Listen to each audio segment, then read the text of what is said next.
and good evening. Welcome to today's race by World Pro Racing, round number 5 of the Porsche 911 GT3 Championship 2018, brought to you, powered by Continental Cars Limited and Porsche themselves. Today with me, once again, we have Joshua Penny to commentate the race, and we're gonna be going straight now to the briefing, so that we do the briefing and go for the official practice at 8 o'clock.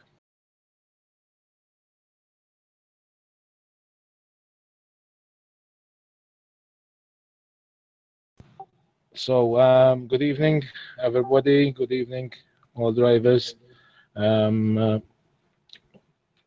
gonna start our briefing now. So, welcome to round number 5 of the Continental Cars Limited Porsche 911 GT3 Championship 2018, brought to you by World Pro Racing. As always, this session will not be restarted unless there is some major incident or a server disconnection. You need to take care of the first corner. Penalties of the game do apply, and obviously we'll have live stewards also watching the race and giving penalties for any irregularities on track. It is important, if any, observe the blue flags and do defend in the right manner. The race format of today is 15 minutes practice, 30 minutes qualifications, and 1 hour race. As you know, there is also the pit window, pit open at 45 minutes left from the race, and the pit window will close when there are 35 minutes left from the race. And it's important, if anything happens, don't abandon the race. Go and do your repairs and get back on track. At the end of the race, we'd like to see all the drivers to proceed to the pits until the time has elapsed. That's important. And make sure that you put your Discord on a push to talk, so that you don't disturb any other drivers, especially in the main channel, apart from the teams that have their own channels. So, anybody with any questions, please? So it seems to be okay. Good luck, everybody. Official practice and will start in 4 minutes. Good luck. Thank you.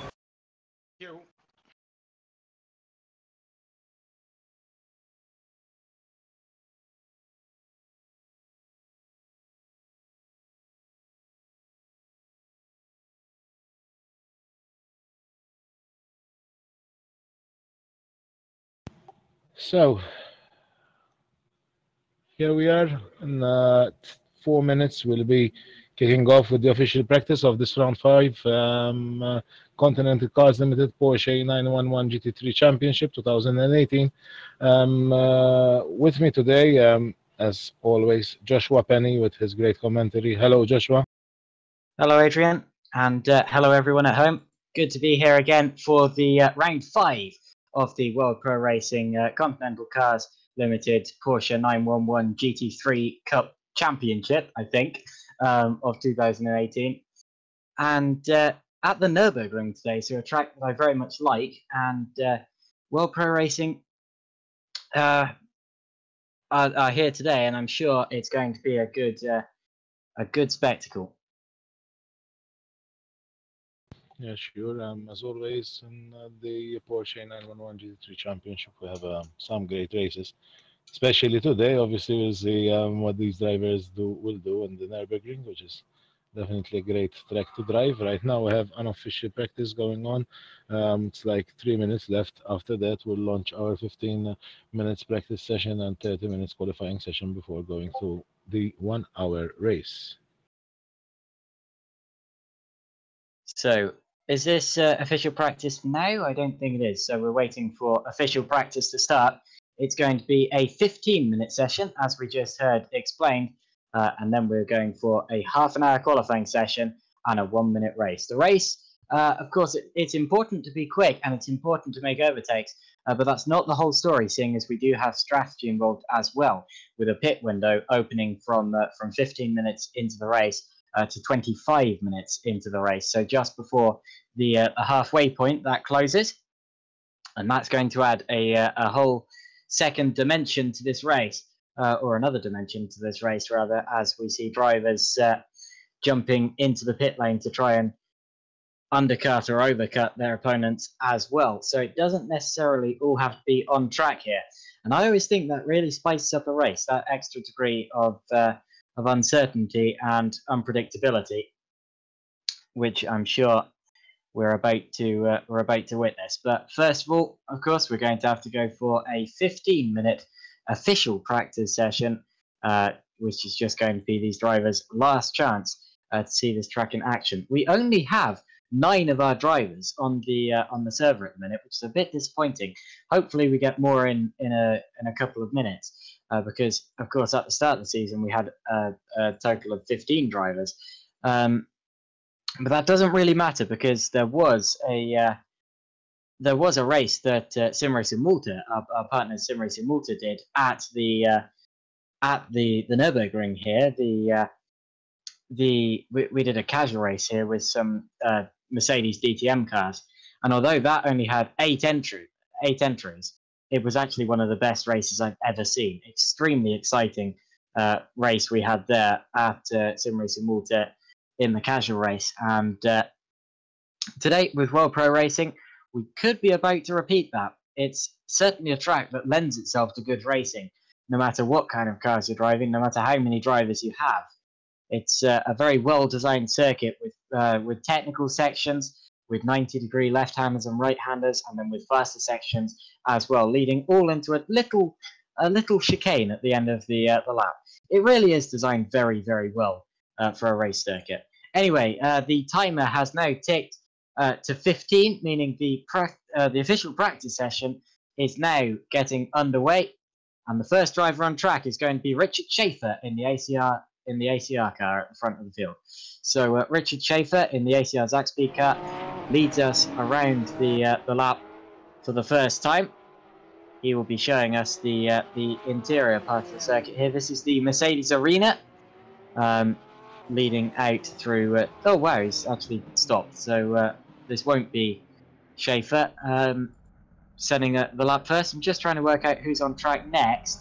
I think it's actually Brandon Tabone. So Brandon Tabone is going to be the first driver to set a lap here. Yeah, indeed, he will be, so long as he stays out on this out lap. We're just watching him going through the forward curve now.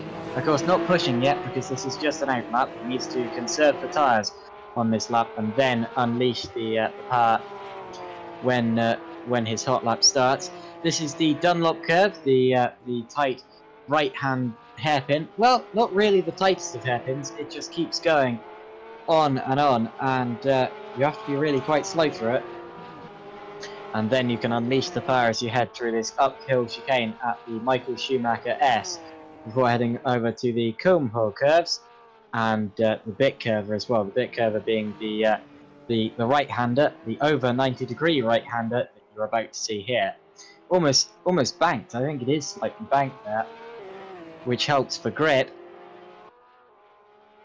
Now down the back straight past the Ad Van Bogen kink, and then up towards the NGK chicane. We're using the tighter variant of the chicane today, so the Formula 1 variant of the chicane. It's unusual for GT cars to run this variant, but it does give an exciting overtaking opportunity.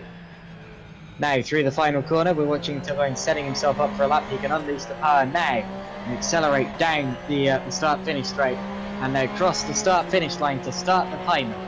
This is Brandon Tabone's first flying lap of the session, and anyone's first flying lap of the session. Watch how the track kinks slightly as you head towards the very tight hairpin of turn 1.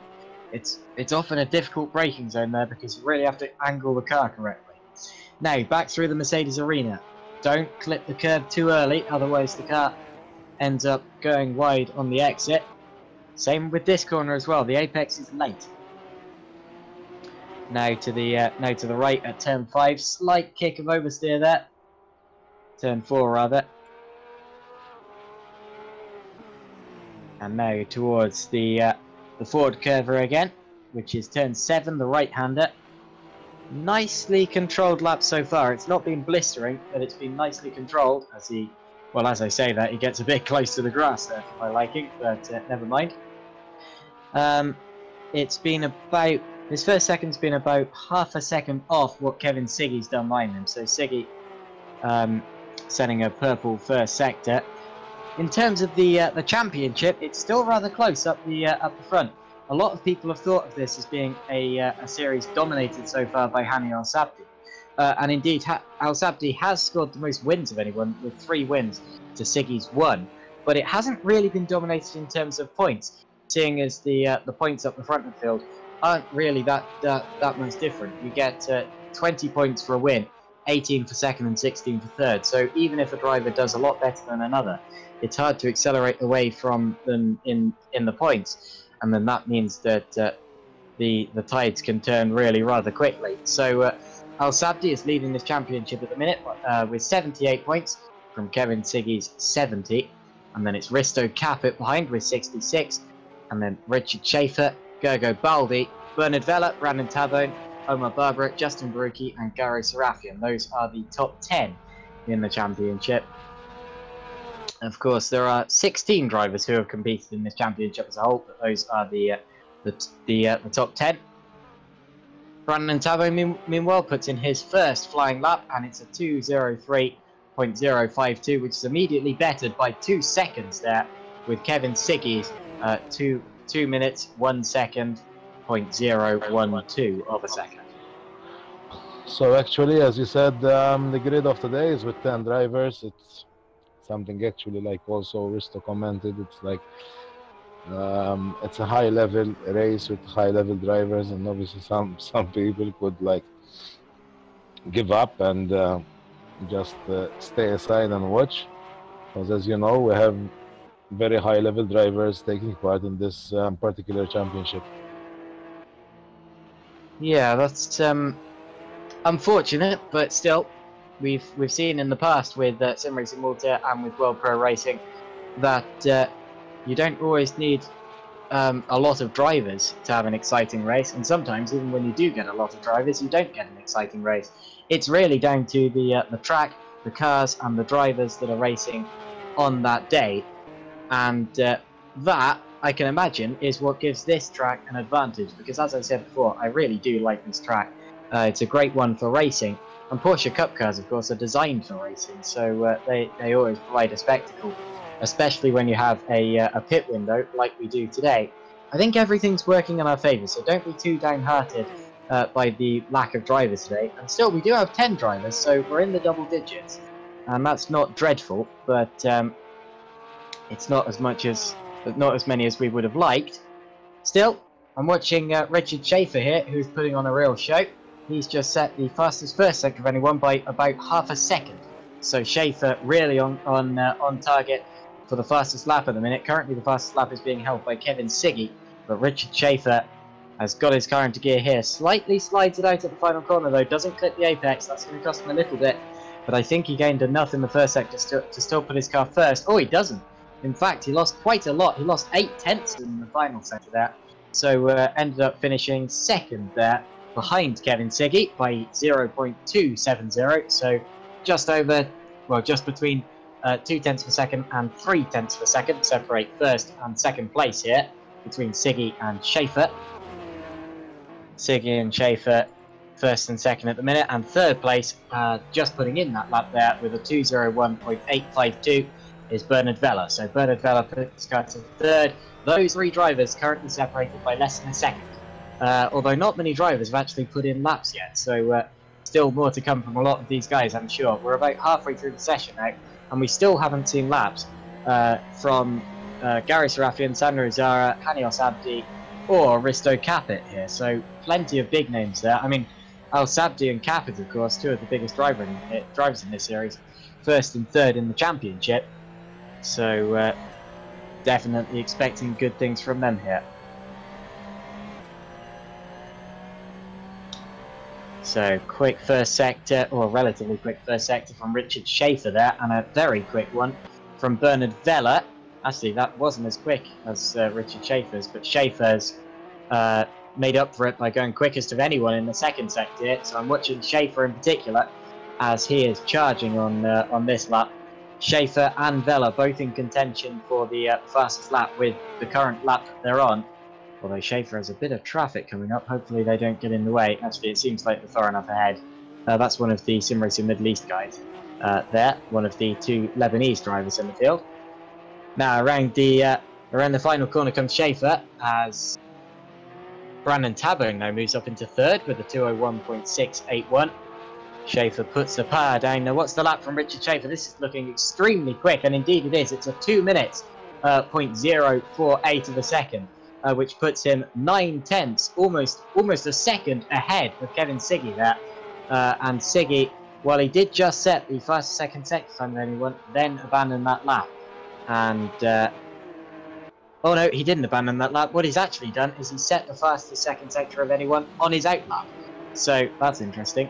And now Bernard Vella has put in that lap that I was talking about. It's a 20.705, which puts him 0.6 of a second, 0.657 behind Richard Schaefer. And then Kevin Siggy is behind Richard Schaefer by 0.964. Now, the interesting thing about Siggy's last lap was that it was an out lap, and yet he still set the fastest sector time of anyone in the second and the third sector. So Siggy was really pushing on that out lap, despite the fact it was an out lap, so it's not even going to count. But anyway, Siggy setting an interesting lap there nonetheless. As Schaefer now puts in the fastest first sector time of anyone and immediately gets beaten by Siggy. So Siggy is charging here. Whoa, he's 0.3 of a second faster than anyone else in the first sector. Kevin Siggy absolutely flying at the start of this lap. Dips 2 wheels into the grass though. That's going to hold his momentum a little bit.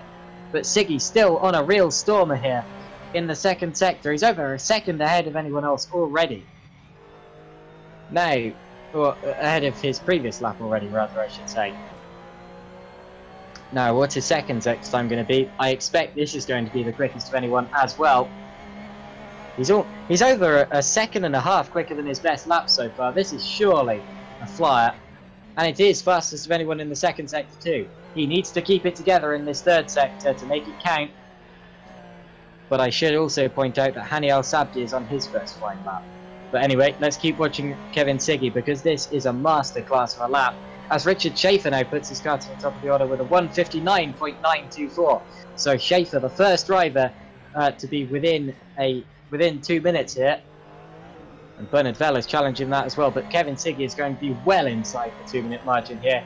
He's almost 2 seconds up on his lap. Let's watch what the lap is. This is a stormer. Out of the final corner he comes. Now watch the timer. Cross the line. It's a 1:58.927. I'm getting really excited about this, despite the fact it's only a practice session so far, because that is, if you round it up to the nearest 100th of a second faster than Richard Schaefer. That's really quite astonishing there. It's 0.997 ahead of Richard Schaefer there. An incredible lap from Kevin Siggy, and it's not even qualifying yet. Now, is everyone else sandbagging a bit and just keeping their cards close to their chest? I'm sure we'll soon find out, as Risto Capit puts in his first flyer and goes to 4th place. But what a lap we just saw there from Kevin Siggy, and he's instantly going faster again. He's going faster than anyone else in the first sector again. Wow, Kevin Siggy in a class of his own today so far. Of course, we're still yet to see laps from a couple of people, so we don't know whether he's going to be challenged by any of them. But at the minute, Siggy in a class of his own, in the second sector, heading up through the Schumacher S. And this looks to be a fast... Oh, well, he's had a slight kick of oversteer there. This still looks to be a very fast second sector. Is it fastest of anyone? Not quite. Still very quick, though. And he's still on target for an even quicker lap. Can he put his car over a second faster than anyone else with this lap? It's certainly looking likely. Meanwhile, Risto Capit is setting a quick lap as well. That one, if it stays as it is now, would put him 3rd. But keep watching Kevin Siggy, because this is another stormer. Through the final corner he comes. And Kevin Siggy is going to set an even quicker lap. What's the lap? Oh yes, 158.859. That's over a second quicker than anyone else. Richard Schaefer, 1.065 behind him. Is Siggy unassailable today? Well, I should remind you, we haven't yet seen a lap from Hani Al Sabdi. Maybe Al Sabdi is going to be right with him. We know that Al Sabdi is one of the quickest drivers here. But why hasn't he set a lap? That's a bit baffling, that.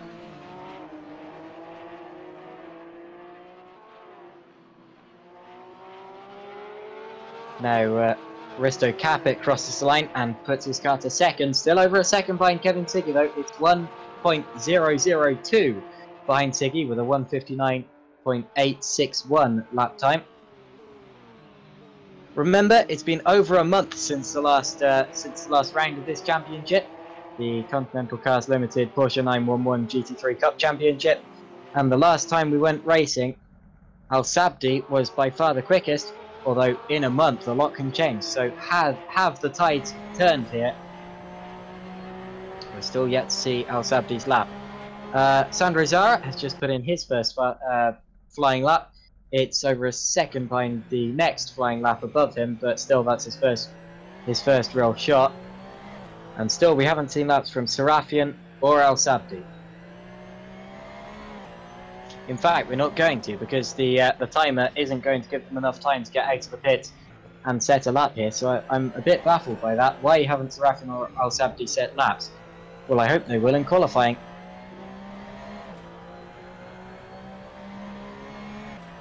Very quick middle sector for Bernard Vella here.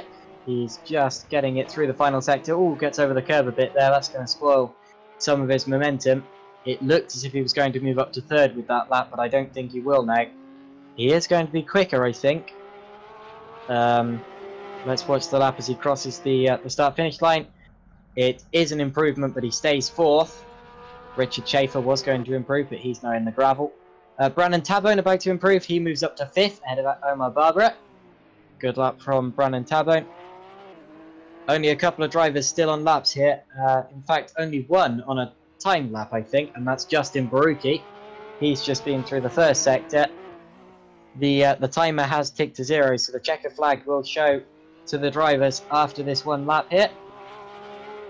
A lot of the drivers have already seen it, but Justin Baruki about to see it for himself. He's in the second sector at the minute of the 3 sectors we have on this track. Oh, gets over the grass. That's going to hamper his progress a bit. Wasn't a great second sector there because of that.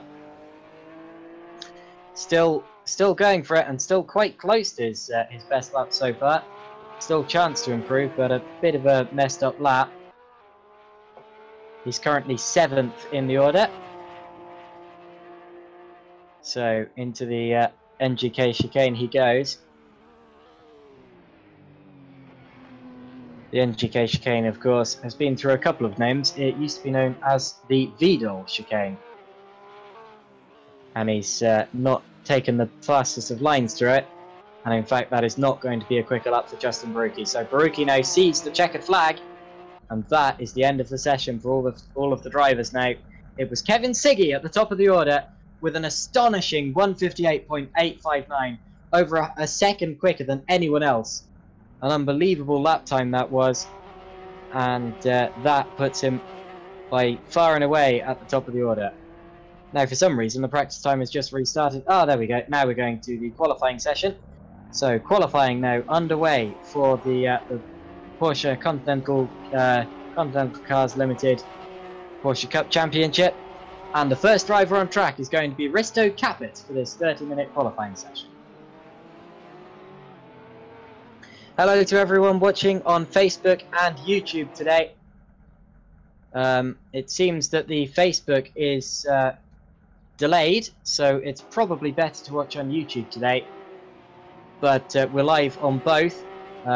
Just search up World Pro Racing and look for the icon, which is currently a red arrow and a blue arrow side by side. Good to see some of our usual guests watching. TCS Off Sim Racing says, hello Joshua. Hi TCS, good to see you tuning in here today. That's a sim racing team that I race for myself, actually. Then Jamal Gandor says, "Go sim racing Middle East." Gander, of course, has done some racing with Sim Racing Malta in the past. He's done some of the casual races. So, hello, Jamal. Rooting on Sim Racing Middle East, his fellow Lebanese team.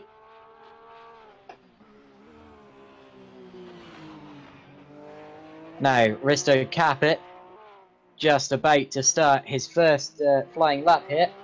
He's coming around the final sector, just lining up the lap. And then he can pull the pin and start really pushing for it.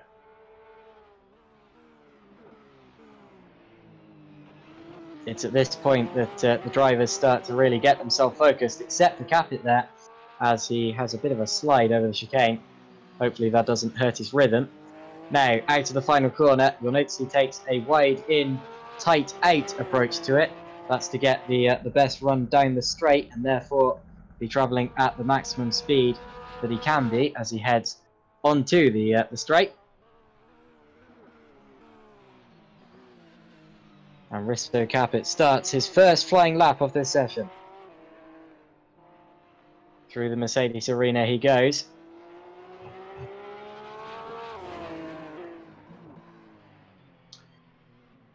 And the ACR Zach Speed car driven by Risto Capit, looking very well poised as he rounds the first sector of the Nürburgring Grand Prix circuit, Grand Prix tracker. Of course, the Nürburgring, more famous for its neighbouring circuit, the Nürburgring Nordschleife, and sometimes the two tracks are linked actually for VLN races and for the Nürburgring 24 Hours, which takes place here every year. The two tracks are linked, the longer, more famous and more challenging Nordschleife and the more professional Grand Prix tracker to make one massive 15-mile long track. And thank goodness we're not racing that today, because no one here would finish, I'd imagine. Or, well, not many. Decent opening lap so far from Capit. Ooh, gets it over the grass slightly, so maybe this lap not as quick as it could have been. So, into the NGK chicane goes Risto Capit. Just 2 corners left in this lap. It's hard to tell, of course, how quick it is, because we've got no lap really to compare it to, except for the sector times we saw in practice. I can imagine this is going to be about where he was in practice, actually. He's about to cross the line. Oh no, he's quite a way down, actually. It's 202.698. Now, we've seen the cars can go a lot faster than that, about 4 seconds faster. So still a lot of time to be gained in this session. That was only a banker lap there, just to get a lap in and make sure that he put himself ahead of the drivers who don't set laps at all.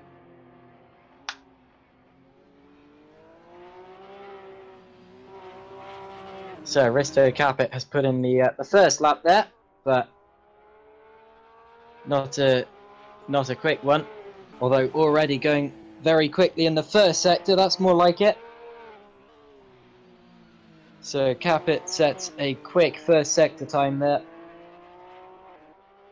Quickest of anyone so far, although not many drivers have actually set sector times yet. So through the Dunlop curve he goes. Already a long way up on his previous lap. Up through the Michael Schumacher S, clipped both apexes, got over the curb on the entrance. A bit too much there on the outside. Struggled a bit with the turn-in, but still a good corner and still quickest of anyone in the second sector. Unsurprisingly. Only one other driver has set a lap so far, and that's Justin Barucki with a 204.379 there.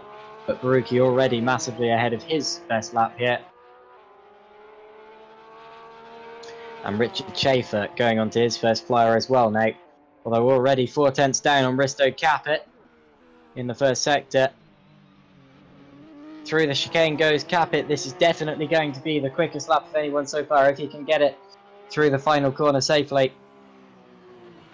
That's it, get a good apex, that's a good line there. And Risto Capit is going to cross the line to set a 201.559. We're still expecting lap times a lot quicker than that. As in about 3 seconds quicker, possibly. Justin Barucki improving on his best lap so far. Actually ahead of the lap currently being set by Richard Schaefer here. So Schaefer not quite on it yet. Meanwhile, Kevin Siggy has exited the pits for the first time. So Siggy about to go on to his first lap. But let's watch as Justin Barucki goes through the final corner now for his first lap.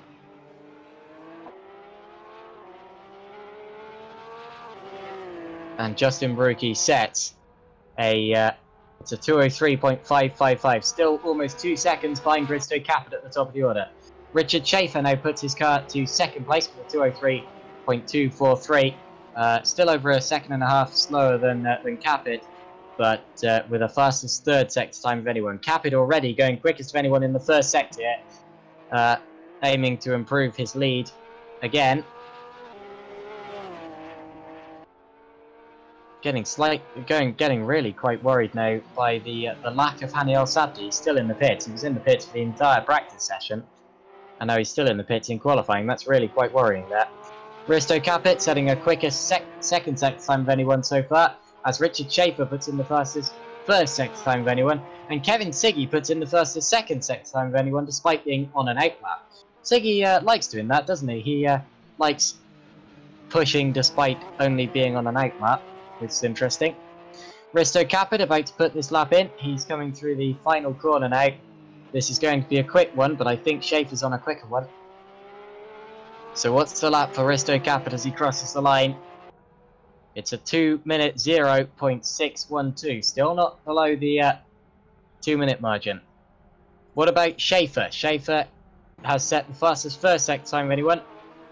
Not quite the fastest second sector. As Siggy, meanwhile, puts in the fastest third sector time, also on his outlap. So Siggy just showing us what he can do.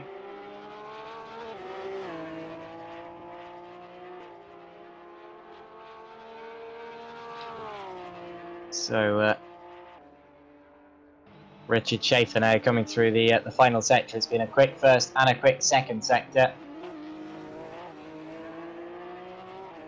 Here he comes towards the final corner of this lap. I expect this is going to give him provisional pole, possibly. Actually, I don't know if it will. Yeah, this will, surely. Justin Barucki, meanwhile, moves up to second with a 202.364, and then immediately gets beaten as Richard Schaefer puts his car to provisional pole with a 2 minute 0.420. However, Kevin Siggy is already thrashing his first sector. So watch Kevin Siggy. Oh, and Bernard Vella sets the fastest first sector of anyone. So this might be a pole position shootout between Siggy and Vella here. Let's watch this. Oh, Siggy gets very sideways out of the Dunlop carrot. Still, I can imagine he's going to be pushing on this lap. So Siggy through the finals, through the Michael Schumacher S rather. What's the second sector? It's not going to be as quick as he'd have hoped. Oh, it's still the fastest second sector time of anyone. How can Vella respond to that?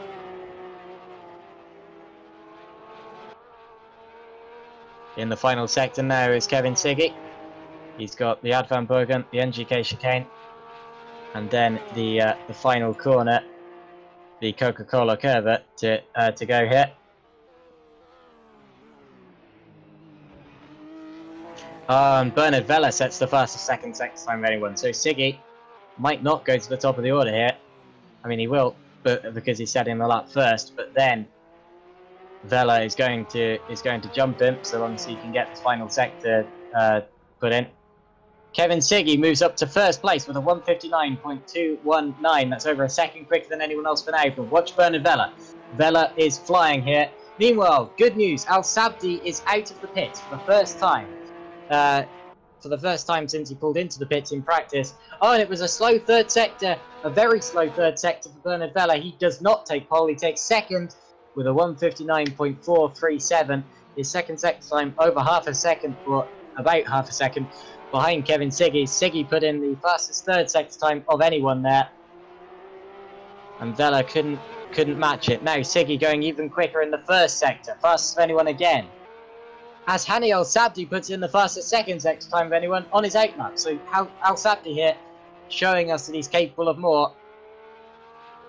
But I want to keep an eye on Kevin Siggy and Bernard Vela, who again are trading lap times, as Bernard Vela again goes quickest of anyone in the first sector here. Siggy's ahead on track though. So up through the Schumacher S. As Hani Al Sabdi starts his first flying lap. What's the second sector for Kevin Siggy? It's not quicker than Vela's best.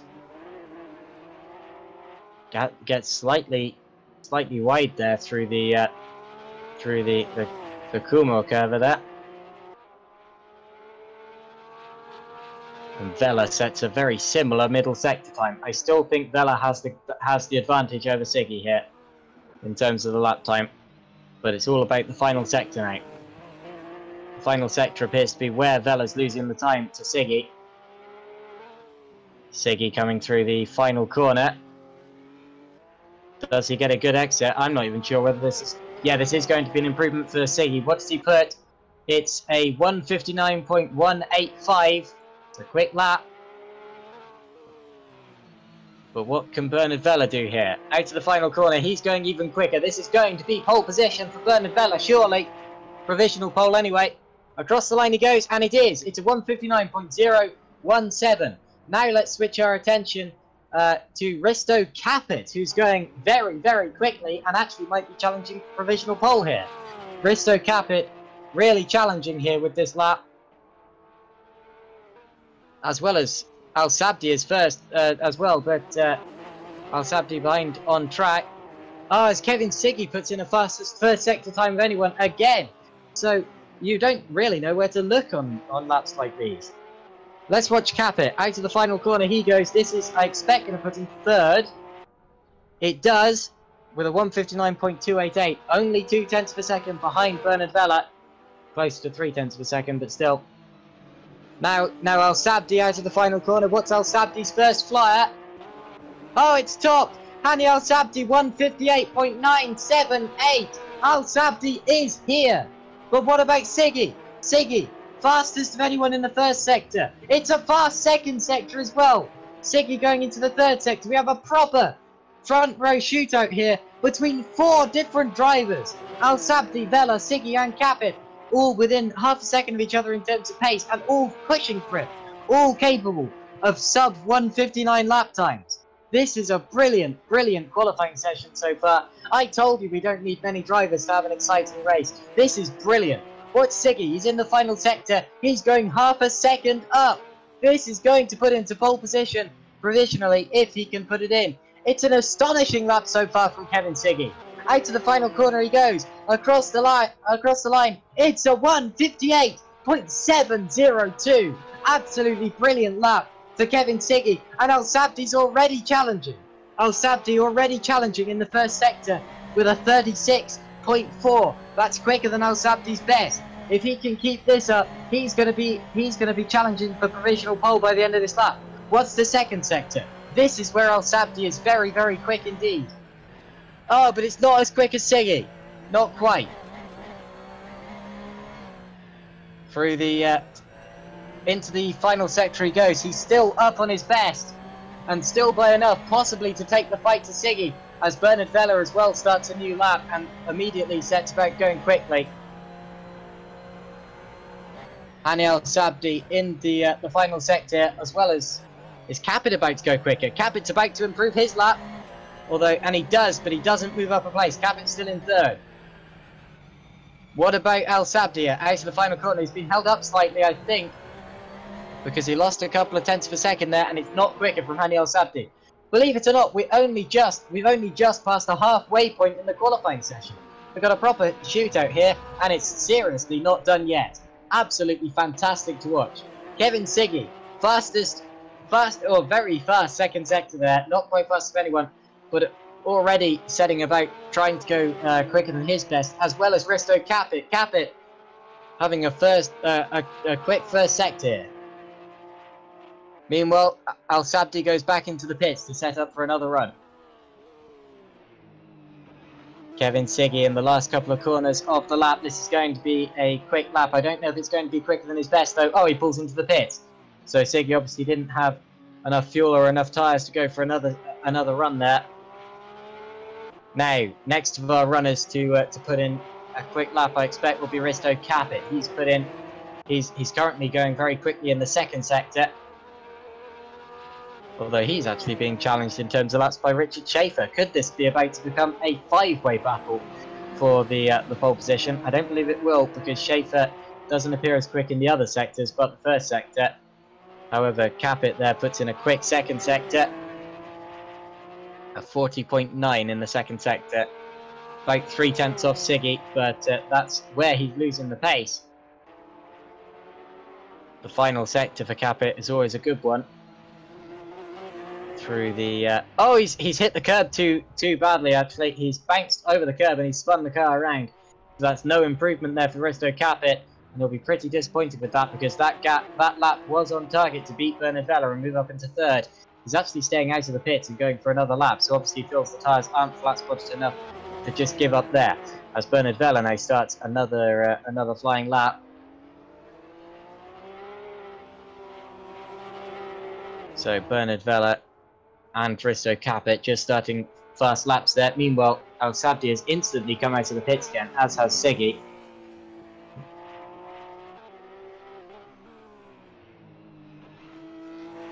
Now, Vella's first sector, very quick there. That is a very quick first sector. Not as quick as he's done in the past, but still very, very quick. Only just slower. And these drivers have set so many laps so far that that doesn't really mean much.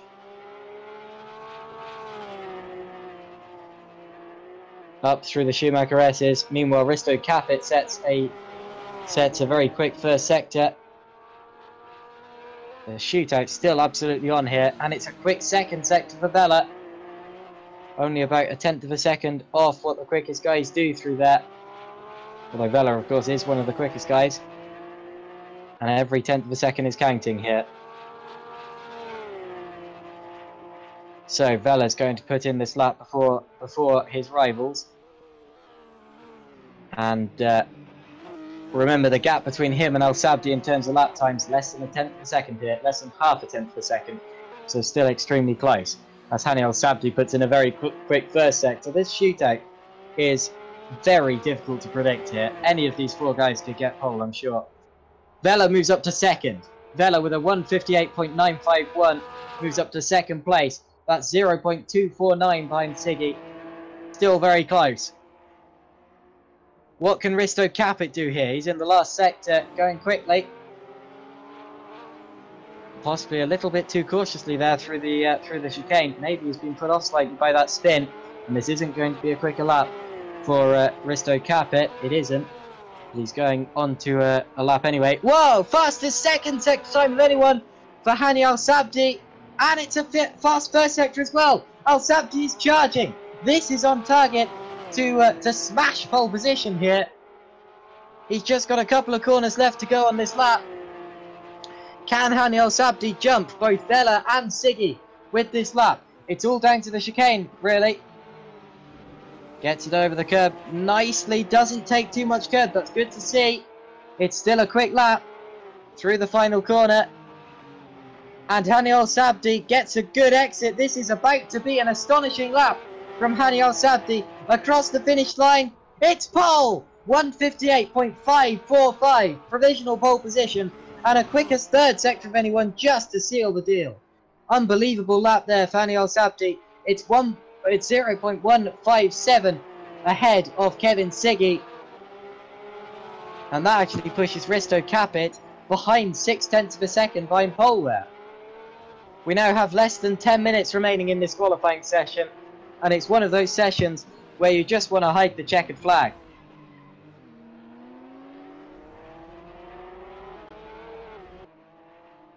What a fantastic session this has been in terms of unpredictability. Kevin Siggy might be slipping under the radar here. His first and second sector times weren't personal bests but he's still right with his best lap here, and if he pulls out something in the third sector, this could still be an improvement. It's still an incredible lap, in fact, although he's taken slightly too much curb in the chicane there.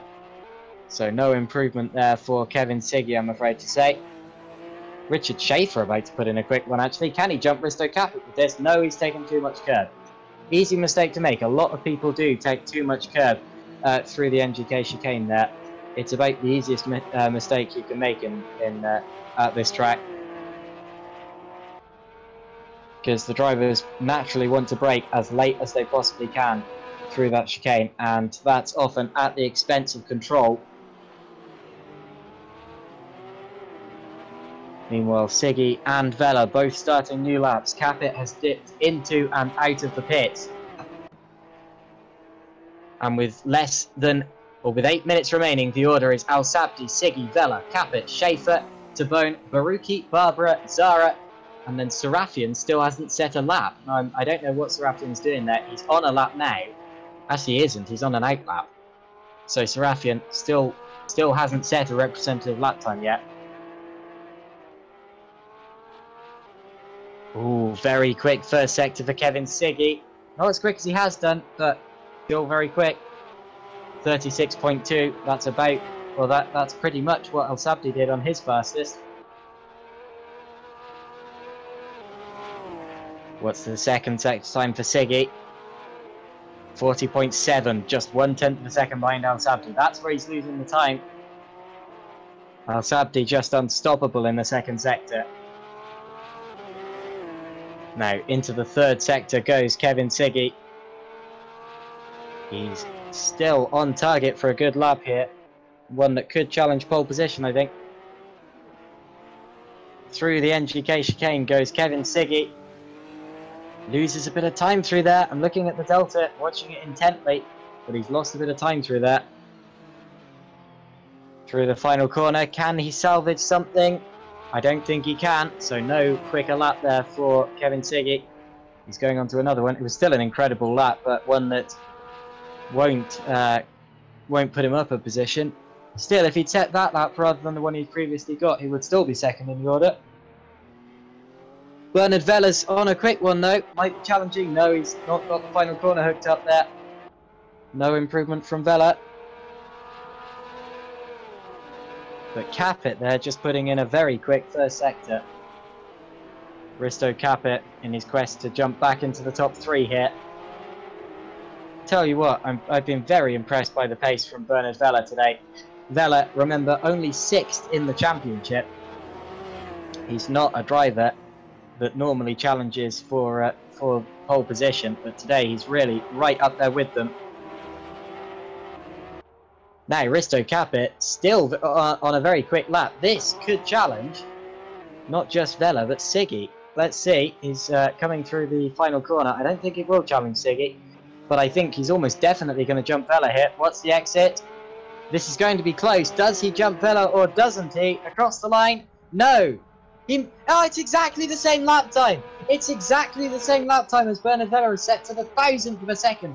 A 1:58.951. But Vela set his lap first, meaning Vela has stayed ahead in the order.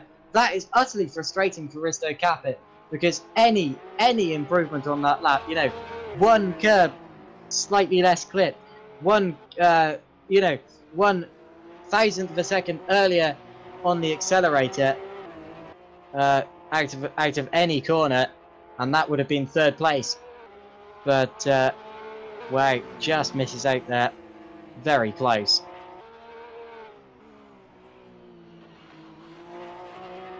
Now, what can Richard Schaefer do? Because Schaefer's putting in a quick lap so far. In fact, so is Bernard Vela. Vela just behind Schaefer, and Schaefer's going off. Schaefer going off, and that's distracted Bernard Vela out of a quick lap. Vela pulling over. But immediately exiting the pits again, meaning to waste no time at all.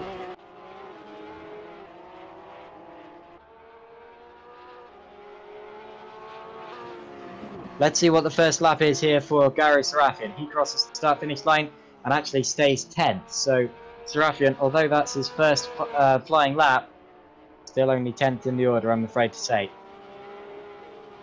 which is last place here. Quick first sector from Siggy. I'm almost fed up of saying that, really. Of course, we know that every sector from Siggy is going to be a quick one. That one not quite as quick as he has done, but well, it's almost the same, really. Out of the Dunlop car he goes. And it's the fastest second sector time for anyone from Hani Al Sabdi here, but he's on an 8 lap, so that doesn't change a thing. It's just that's just boastful, really. Al Sabdi showing us what he can do on an 8 lap. Whoa, Siggy, fastest of anyone in the second sector now on a real lap. This is definitely a lap to watch for now from Kevin Siggy. I said before that he was losing the time to Al Sabdi in the second sector. He's obviously got the second sector hooked up now.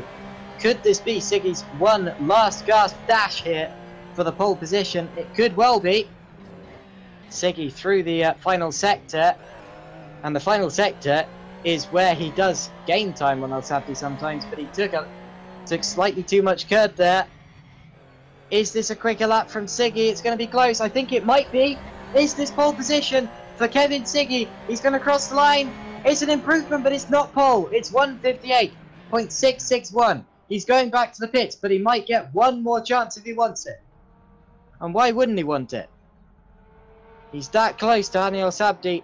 There's a definite chance that he could still take pole here. But Al Sabdi is on a lap right now.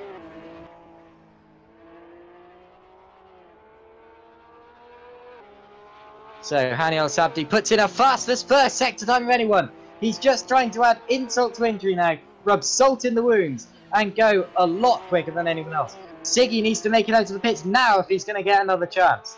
I don't think he's going to. So Kevin Siggy does not exit the pits, and that means that he will not score pole position here. And Hani Al Sabdi is just rubbing salt in the wounds unless anyone else can challenge.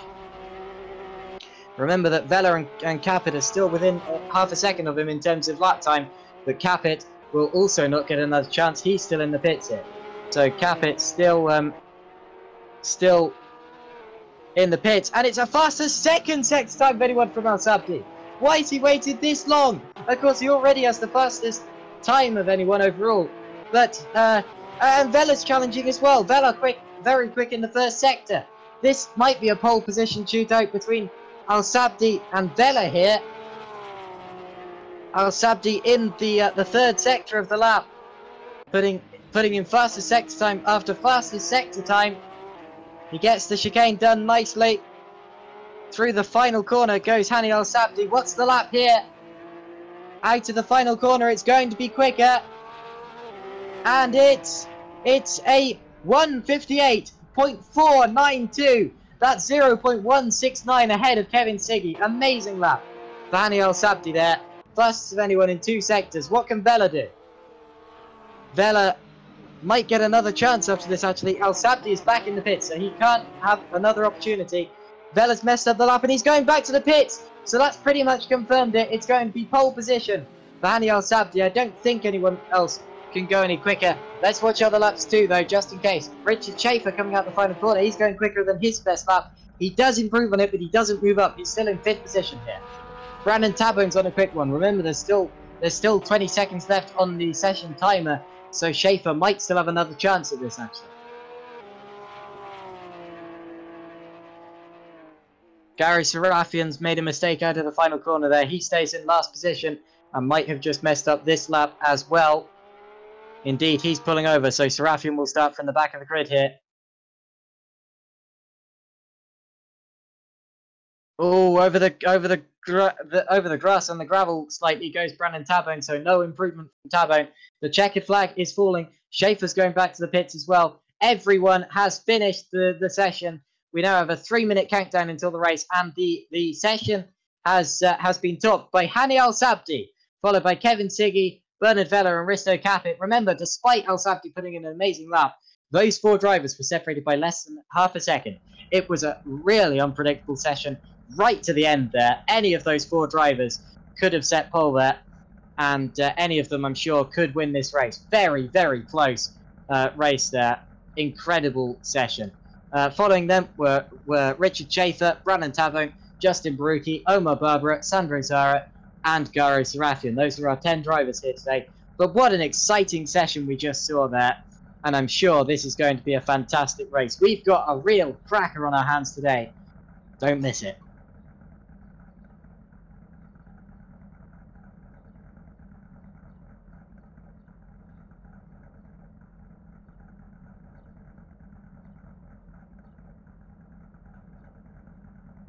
So we now have less than 2 minutes to go until the start of the first race here.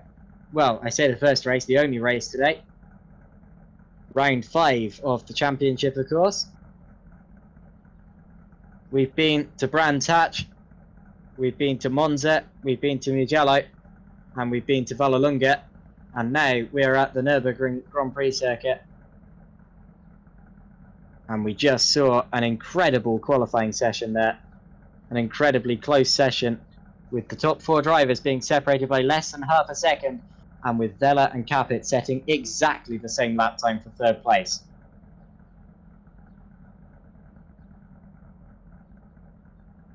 Place your bets now, place your predictions. I tell you what, you can't predict this. This is certainly not going to be a straightforward case of dominance like we sometimes see from Hani Al Sabdi, and although he's got pole position, it's all down to race pace now and not qualifying pace. Does Al Sabdi have the superior race pace? He usually does, but today was a lot closer than we normally see. Less than 40 seconds to go now until the race.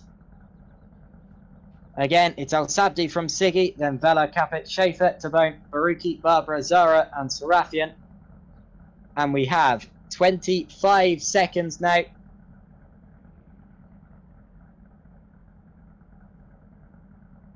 So the lights are about to illuminate. We're going to see 10 of them, and when those lights go out, we will start the race. Here they come. We have 6 lights. They're lighting up now. 4, 5, 6. Go! The lights are out, and away we go. And at the front of the field, Al Sabdi leads us away, and it's a better start than he normally gets. But Siggy is slipstreaming him right from the get-go.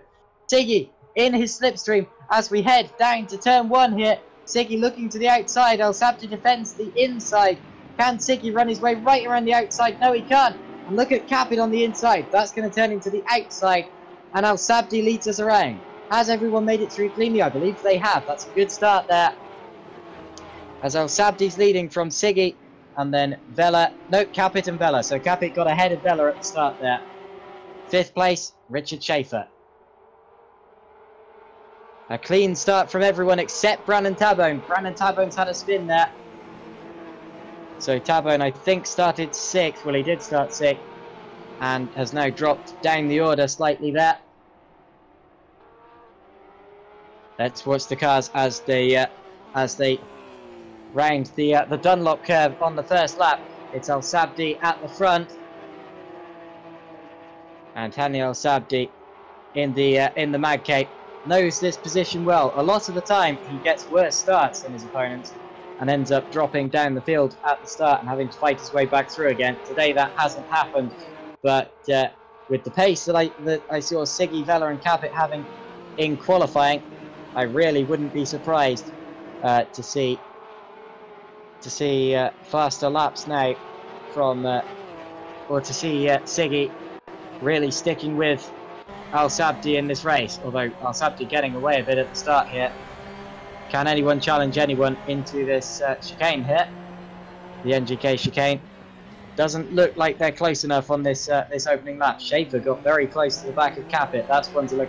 Or, no, Schaefer got very close to the back of... Oh, who's got past him? Is that... Oh, no, that's Vella. So Schaefer attacking Vella there. And after the first lap, it's Al Sabdi from Siggy by almost 0.6 of a second. And then Capit, Vella and Schaefer. But will Schaefer dart to the inside? Not there. Tries to hold it around the outside, actually. Needs to get the switchback. Runs wide over the grass. Then it's Baruki, Barbara, Zara, Serafian and Tabone. Zara only just out of Serafian here. That's another close one there for 8th position. but still at the front of the field, very close between Al Sabdi and Siggy. And then also Capet not far behind them. Vella's being caught up a bit by Richard Schaefer here for 4th position. But I'm very interested in what's going to happen with this lead chain of cars, the top 3. We saw they were extremely close in qualifying, and in terms of race pace, these 3, of course, they're currently 1st, 2nd and 3rd in the championship in the order that they're running now, with Al Sabdi 1st, Siggy 2nd and Capet 3rd. Capet was 2nd for much of the series, but lost out when Siggy won at Vallelunga.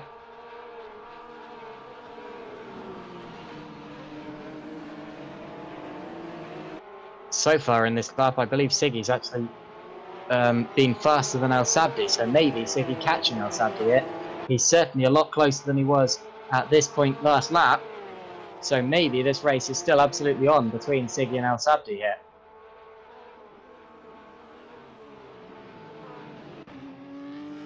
Through the NGK chicane we go again. Any moves further back? Oh, Schaefer's still right on the back of Bernard Vella there. That's still very, very close for 4th position. Now, can anyone slipstream down the start-finish straight? The gap to the lead, less than half a second here. Closer to 4/10 of a second, actually, between Siggy and Al Sabdi. Siggy not quite close enough to challenge, though. What about Schaefer on Vella? No. Schaefer not risking it down the inside there, and wisely so.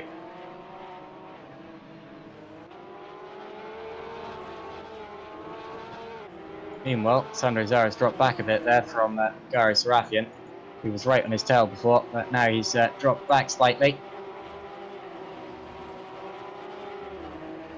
And still Kevin Siggy catching Al Sabdi there. The two are extremely close on track. This is going to be a real race to the flag between Al Sabdi and Siggy here. Interrupted, remember, by a pit window, which opens in 10 minutes. And then will be open for 10 minutes. All drivers must pit in that time. And that really opens up strategy. Do you pit at the start and get on the fresher tyres sooner? Or do you get into the pits towards the end of the pit window and make sure that your tyres are still fresh at the end of the race? That's the question. And it's a very difficult one to answer. Really, it's a lot of the time it's just down to what the drivers feel like doing, really, and what they think about it logically. And it really does depend on whether you're running in traffic or whether you're running solo.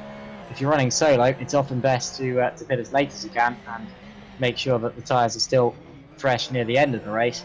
But if you're running in traffic, then a lot of the time the best thing to do is to pit earlier and get the fresher tyres on sooner and try to jump them.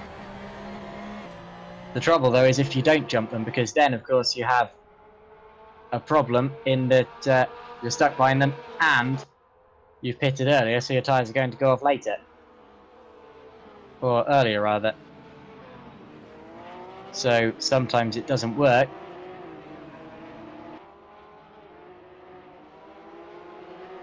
Still, the gap for the lead less than 5/10 of a second, closer to 4/10 of a second. Still incredibly close between Al Sabdi and Siggy. Siggy looking for a way to get through, but not quite close enough yet. Although he's very, very close indeed. It's just that these cars don't really have big braking zones, and it's sometimes quite hard to follow in them. I've noticed that Siggy often takes a much tighter line on the entrance of the corners than Al Sabdi, just to get him close mid-corner, and then Al Sabdi gets away a bit on the exit. I've seen that through, well actually, I saw the opposite that time through the Dunlop curve, but through turn 7 I've seen that a couple of times. Turn 7 being the right-hander before the Dunlop. It's called the Ford curve.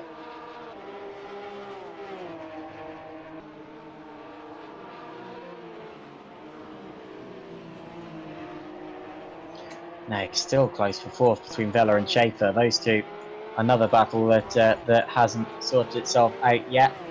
That's still one to very much look out for, as well as our lead battle between Al Sabdi and Siggy, which is another extremely close one. We have two very close battles high in the order in this race.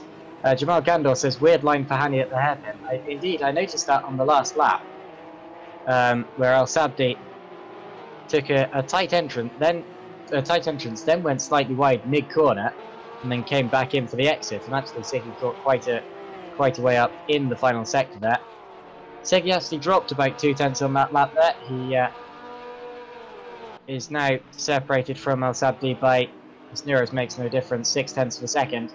But that's still close enough for slipstreaming down the straights. And still Vela just ahead of Schaefer there by 0.4 of a second. Still extremely close between the two of them. Meanwhile, Brandon Tabone has overtaken Sandro Zara at the back now. That's for 9th position. So Brandon Tabone, starting his recovery drive, has passed his first car after the incident at the start of the race, that we didn't exactly see, or at least I didn't see. I don't know if you did. I'll have a look back on the YouTube stream and see if I can spot what happened to Brandon on the first lap of the race to drop him down the order. Whatever the case, he's now made his way up into 9th position out of our 10 runners.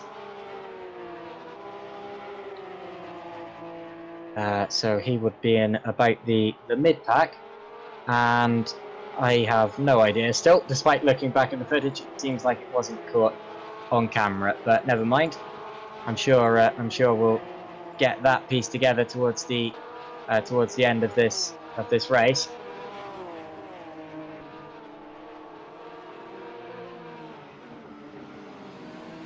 Meanwhile, I think Siggy's sort of hanging back a bit from Al Sabdi here. He's dropped about 0.3 of a second already, about 0.4, possibly even half a second on this lap already. It might be that the gap's over a second as they cross the start-finish line, although I've seen that Siggy is fast in the 3rd sector. Maybe Siggy just hanging back for a bit, knowing that putting pressure on Al Sabdi wasn't going to work because Al Sabdi wasn't making any kind of mistakes. And he just needs to hang back and conserve his tyres until the pit stages, which is sometimes the wisest thing to do. And indeed, the gap is 1.222 seconds there between Al Sabdi and Siggy. Although, I tell you what, Schaefer getting a good run on Vela here for 4th place. Not close enough into turn 1, but that's another battle that could change at any minute. Probably the closest fight on track at the minute.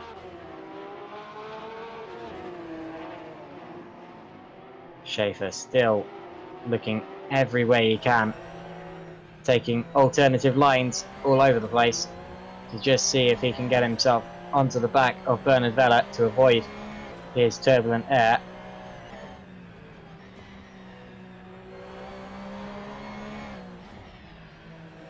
So through the middle sector they go, and actually Schaefer getting very close to the back of Vela and actually running over the grass there. That's going to cost him a bit of momentum.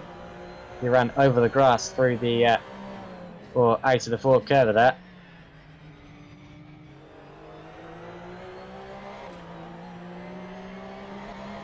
So up through the Michael Schumacher S they go, and Schaefer still hanging with Bernard Vela for 4th position. We only have 3.5 minutes now until the pit window will open. Under that now. So, what do we expect in terms of strategy here? I expect we could see Siggy and Schaefer being some of the earliest pit, just trying to jump up in their respective battles. Wouldn't be surprised if those two pit as soon as they can, really.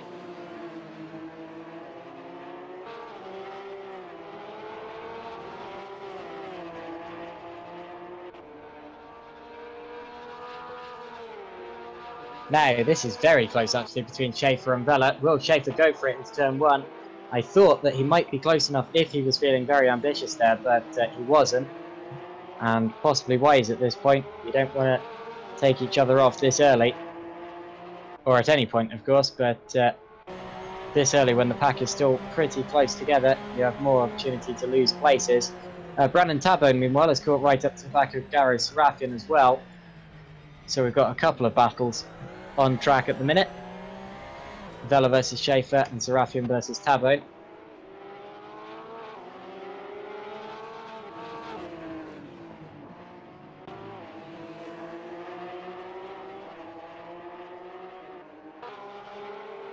So that's for 4th position and for 8th position respectively there.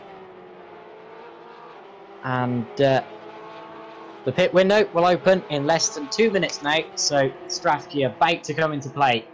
This is always the most interesting point in the race for me. Of course, the start is the most flat out exciting because they're right together in terms of the on-track action. But through the pit stages, that's where the race is truly won and lost. You can't win a race at the first corner. You can certainly lose it. At this point in the race, this is when you can pretty much win it.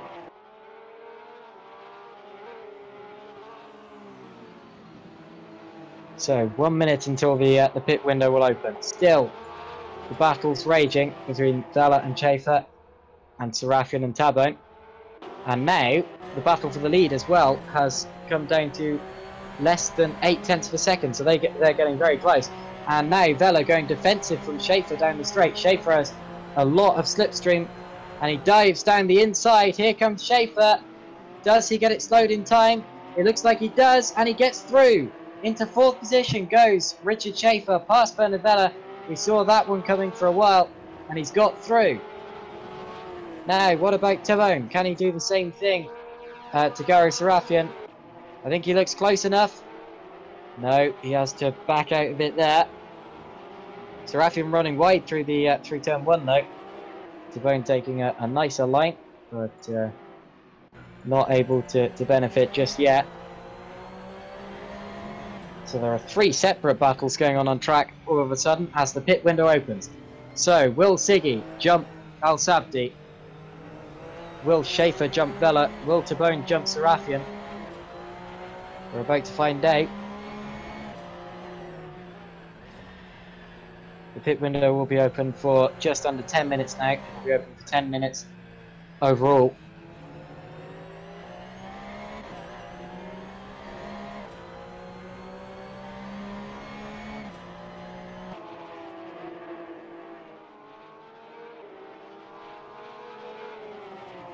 So into the last sector go Al Sabdi and Siggy.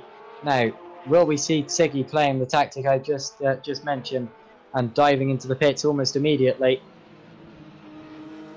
We'll see. He's definitely being caught up behind Al Sabdi here. Does he pit? Not this lap. He feels like he has to leave it a lap longer. Of course, I don't know how long the tyres actually do last in this series, but from a strategic point of view, I might have pitted then if I was Siggy. The gap is just over 0.8 of a second here. Still well and truly in slipstreaming range. As the order updates us to Schaefer getting past Vela. Now I'm interested mainly in Tabone versus Serafian, as Tabone just got a good exit to that chicane. Although Tabone pits, so Tabone is about to attempt to jump Gary Serafian. So Tabone is our first driver in the pit lane in this race. From 9th position. Maybe his tyres were flat spotted after the incident at the start of the race. That's definitely a possibility here. As Siggy once again drops outside of a second behind Al Sabdi, so went for another brief push and now he's dropping back again.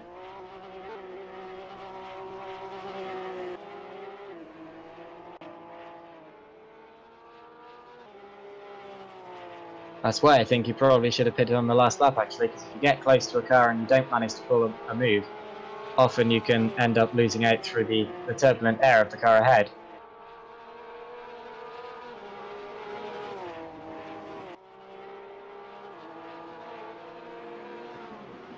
So Brandon Tabone exits the pit lane right at the back of the order as he would be at this stage, but remember that's not representative as other drivers still have to pit as well. Now Tabone has the job of putting in the fast laps that he can over the next 8 or so minutes to get himself ahead of whoever he can get himself ahead of. Primarily Gary Sarafian he's aiming at here.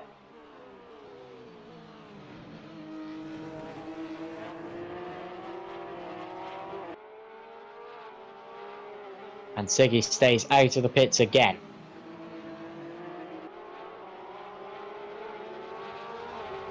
Just watching the car streaming past the pit exit to see if anyone is going to pit on this time round. Of course, we have one driver who's pit so far, and that's been Brandon Tabone. And a lot of the drivers, of course, will be waiting until later on in the stint because they'll want their tyres to still be fresh at the end of the race. So I'm not surprised to see not many drivers pitting at this point in the race. As actually Siggy's brought the gap down between him and El Sabdi to less than a second again. So still an incredibly close battle between the two of them.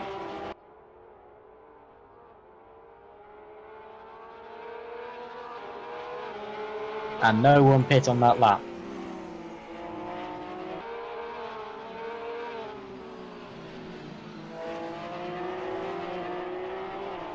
It's also still rather close between Schaefer and Vella, although Schaefer got past Vella a while ago and has been pulling away slightly since, although one mistake, providing it's a decently sized mistake, would let Bernard Vella through into 4th position. So still not done there yet.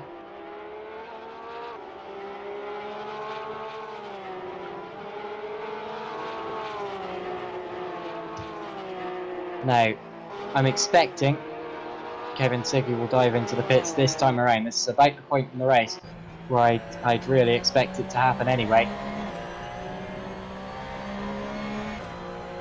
So, as they pass the pit lane, will Siggy pit? I expect we're about to see quite a few cars pitting on this lap. Probably not Al Sabdi, but we'll see.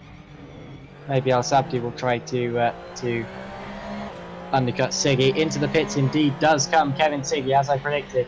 So Siggy in from 2nd.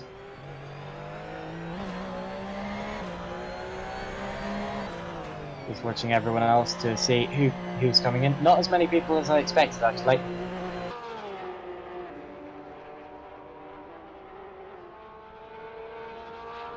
Although next lap is when it's all going to happen. So the lap we're on now, this is when people are going to start just diving into the pits. Omar Barbara pits now. So Barbara in from 7th on the road.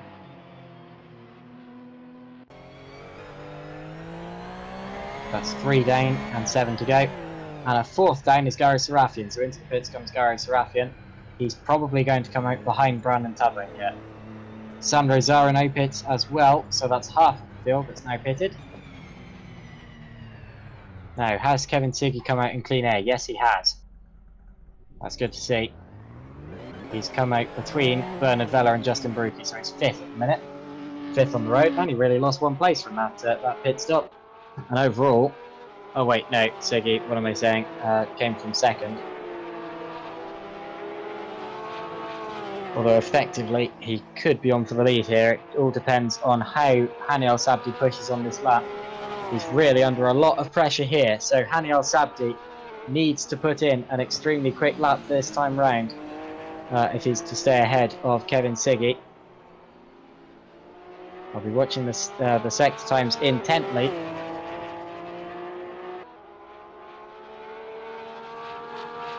So, Al Sabdi, I expect, will pit this time around. He won't, or it'll be this lap or the next, definitely. Everyone will pit on this lap or the next, and Al Sabdi pits now. He had to react to Siggy, and he has done. Siggy's 2nd this time, meanwhile, not as quick as it probably should have been. He possibly is still getting used to, or still getting up to speed with these colder tyres.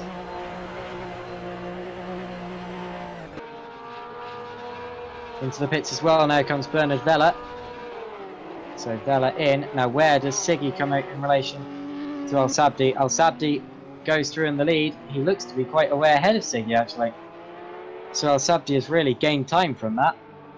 As Justin Barucki pits now. That's quite baffling, actually. Only 2 drivers left to pit, and they're the ACR Zaxby drivers, Capit and Schaefer.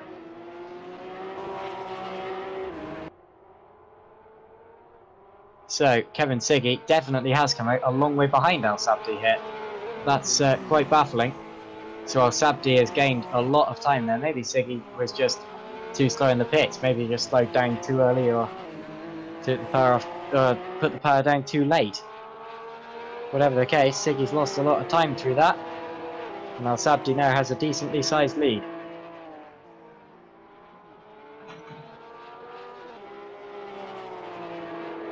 So Capit and Schaefer are currently leading on the road. Capit will, well, they'll both pit on this lap.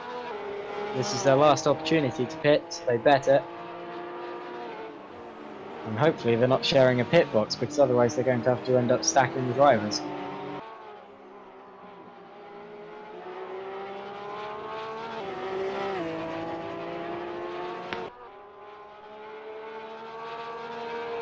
So, Risto Capit just coming through the chicane. He will pit this lap. It's rather close now for 7th position between Barbara and Tabone. They've come out quite close, as well as Serafian and Zara, actually. So 7th and 8th up for grabs, as well as 9th and 10th. Capit pits, Schaefer pits, so luckily they both remembered that. And that means that everyone has now pitted in this race. And we have 35 minutes and 44 seconds left in this race, being very precise.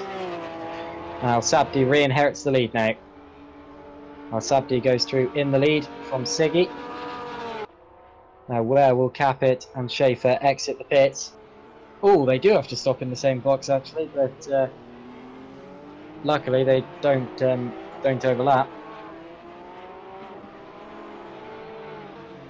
And they exit in 3rd and 4th, so ahead of Vela, where we'd expect.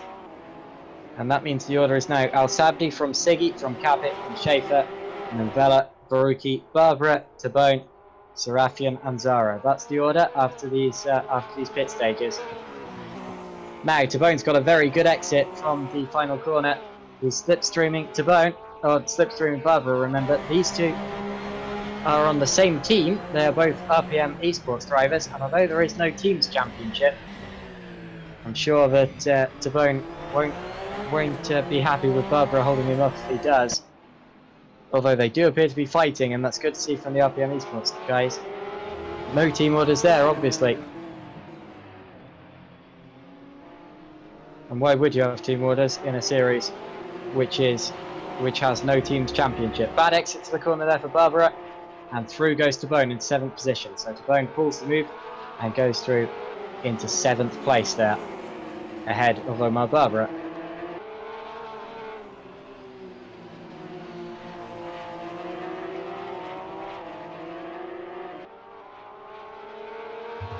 So Tabone continuing his recovery. He jumped Garo Serafian in the pits after passing Sundry Zara on track. Now he's passed another car, Omar Barbara.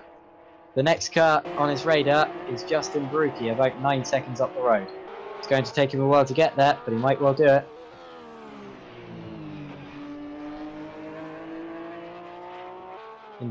However, in terms of their best lap times, actually, Barucki has set quicker ones, so I'm not sure whether that will be the case. The order now updating. The gap between the leaders, Al Sabdi and Siggy, is 2.3 seconds, so Al Sabdi pulled out about a second in the pit stages there. Then it's Capit and Schaefer, and then Vela. And the first car to be over 20 seconds behind is going to be Justin Barucki in 6th.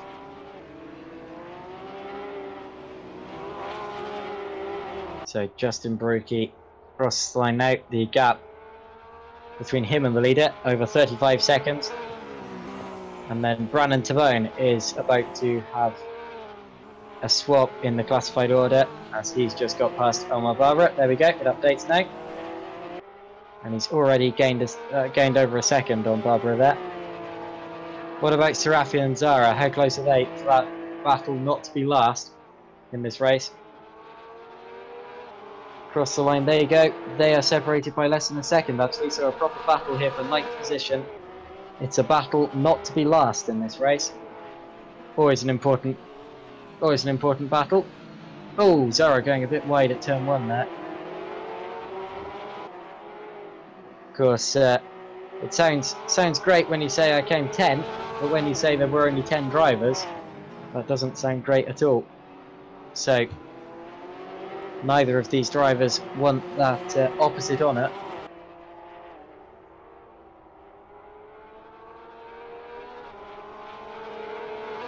Through the first sector, however, with that mistake from Zara, Serafian has pulled over 0.6 of a second on him. So Serafian pulling 0.6 of a second away. Jamal Gandor says Brandon Tubbo may be running at the back because of the effects of marriage. Well, of course, we saw that Brandon got married between this race and the last one. So congratulations to him. Not the greatest returning race though. After that, after that mistake at the start. Well, I don't know if it was a mistake or whether he was tipped into a spin by someone else. I didn't exactly see it. But anyway, congratulations nonetheless.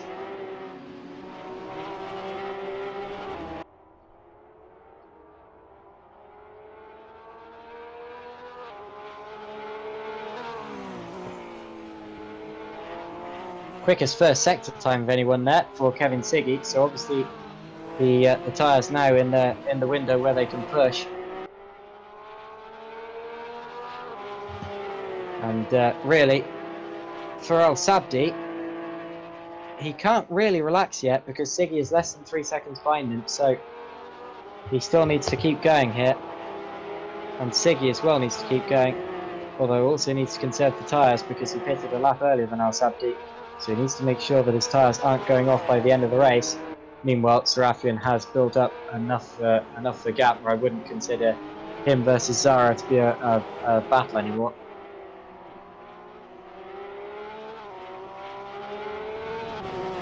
Meanwhile, Kevin Siggy really flying here. He's about to set the fastest lap of the race. He's been fastest of anyone in both the first and second sectors as he attempts to catch back up to Hani Al Sabdi.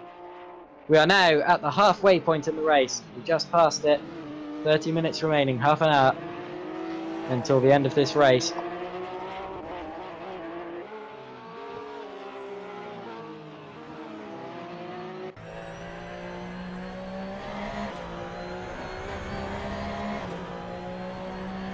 So, indeed, Kevin Siggy there setting the fastest lap of the race with a 1:59.166. Just give you an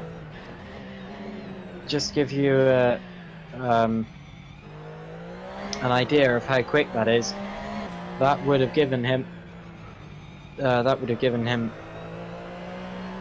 think it would have given him either second in qualifying if he was ahead of Capit and Velo, who set the same lap. I can't quite remember what their lap was, but I know it was in the 1:59.1s, or at least I think it was. Either that or it was in the 1:59.0s, or it would have put him fourth. Either way, very quick lap from Siggy, and he's going quicker still in this sector. Already a fastest sector time of anyone again. So Kevin Siggy really pushing here.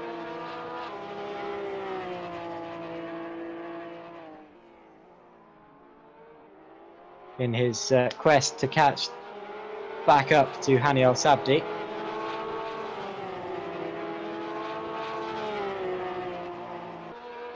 So, at the halfway point in the race, it's Al Sabdi from Siggy, from Capit, and then Schaefer, Vela, Baruki, Tabone, Barbara, Serafian, and Zara. Those are our 10 drivers in order. The closest two on track are still Al Sabdi and Siggy at the minute at the front of the field. There's about 2 seconds between them, 2.3 seconds. Although Al Sabdi did just set the fastest second sector time of anyone, so Al Sabdi not ready to just sit back and relax and let Siggy keep chipping away at his lead. Al Sabdi retaliating, and I expect he's about to set the fastest lap of anyone by quite a long way here. In fact, this is an astonishing lap. It's more like a qualifying lap than anything else. 1:58.747. Wow. 1:58.747 from Hani Al Sabdi. That's an unbelievable lap there. I'm just going back to qualifying to see how fast that actually is, I believe that would have given, yeah, that would have given him second behind Siggy. Wow. So an absolute qualifying lap there from Hani Al Sabdi. You very rarely see laps like that in the race, and now the gap between him and Siggy is over 3 seconds again. So it looked as if Siggy was chipping away at him, and then Al Sabdi retaliated. We are truly at the really fast point in the race, because Al Sabdi going quicker still in the first sector, fastest of anyone again. Another purple rated sector, and well, if it's possible to go faster than his last best lap, then it looks as if he might be about to do it. These tyres, you have to commend the tyres for being able to stand up to it for this long,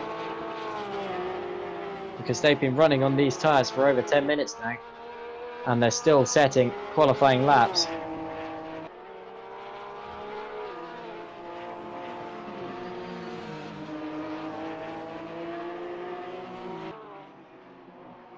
First lap of the race there for Hani Al Sabdi. Actually, I'm looking at the last lap, aren't I? This lap doesn't look like it's going to be quite as quick.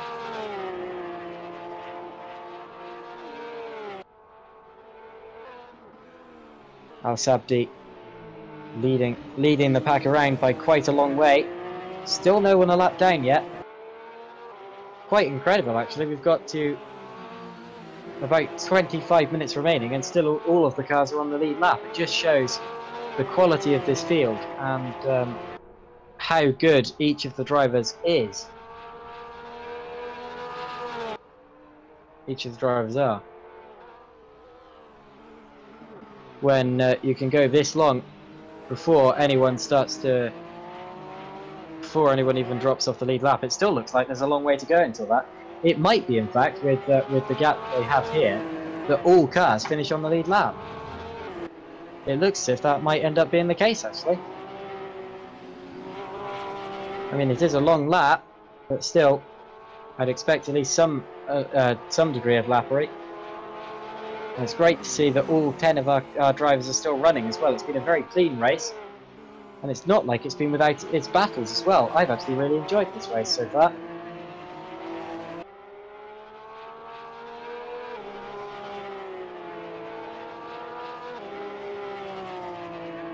And I have a feeling that it's not over yet, and that it's about to kick off again. This is always one of the quietest points of the race, because this is the point where everyone's setting qualifying laps, and really, there's not really much opportunity for drivers to follow others. But towards the end of the race, it starts to get interesting again, as the drivers start to struggle with their tyres, and we start to see who was able to maintain them better while still going quickly.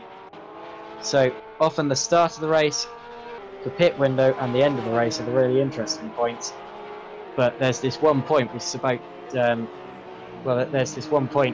halfway through, where it does tend to even out a bit. You just have to be patient and wait for it to kick off again, which it often does towards the end of the race. Also, you have to remember that a lot of the time lap traffic will come into play towards the end.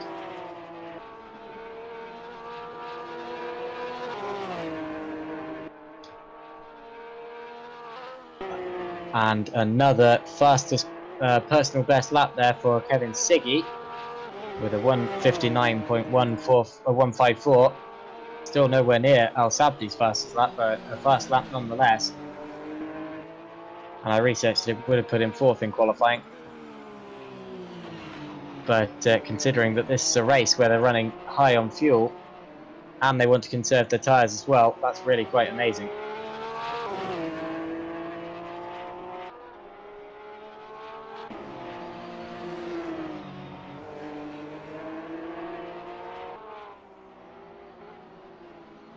So, the gap for the lead has just come down to less than 3 seconds, actually, again. So Siggy starts chipping back at Al Sabdi now.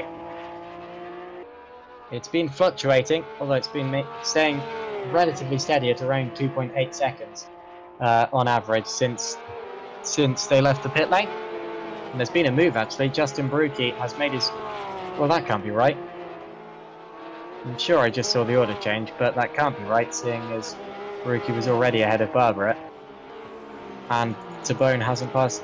Oh, Barbara's got back past Tabone, so maybe Tabone had a spin or something on that lap. That's what I saw happening. Well, I didn't see the spin, but I saw the order change, and what's happened is that Barbara has got back past Tabone. Now, I don't know how that's happened. Maybe we caught something on the stream. I didn't see it. But whatever the case, Omar Barbara is back out of his RPM Esports teammate there.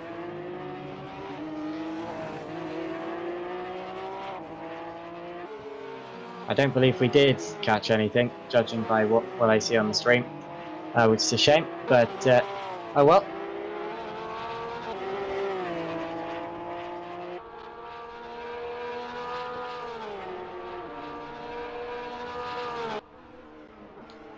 Now, can Tabone start launching another attack at Barbara here?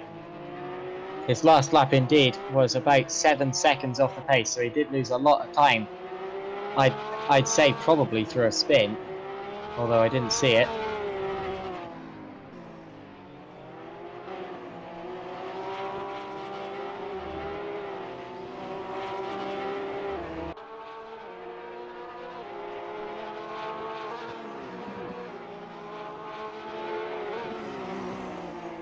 So 21 minutes of this race remaining now, and still Al Sabti is leading Siggy by just under 3 seconds here at the Nürburgring Grand Prix circuit in the Porsche 911 GT3 Cup car.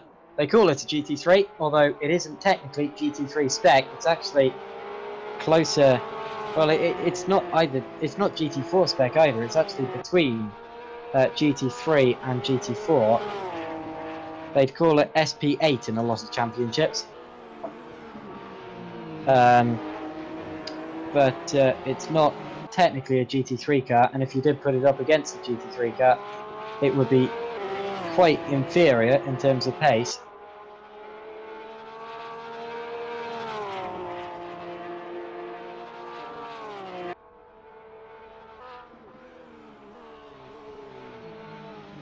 Slight wiggle there from Brandon Tabone, touched across slightly, and we now have 20 minutes remaining. So we're 2/3 of this way into the race now.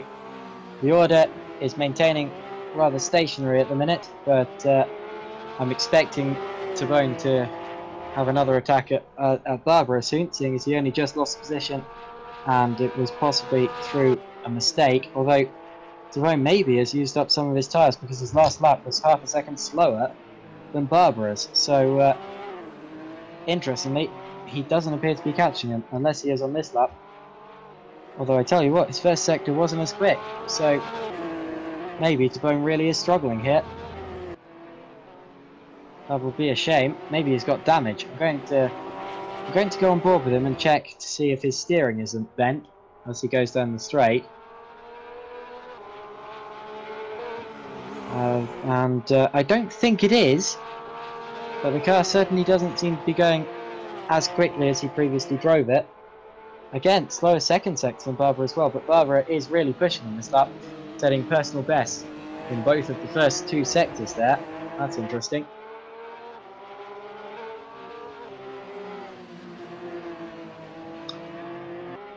Out to the final corner they go. What's the gap between Barbara and Tabone?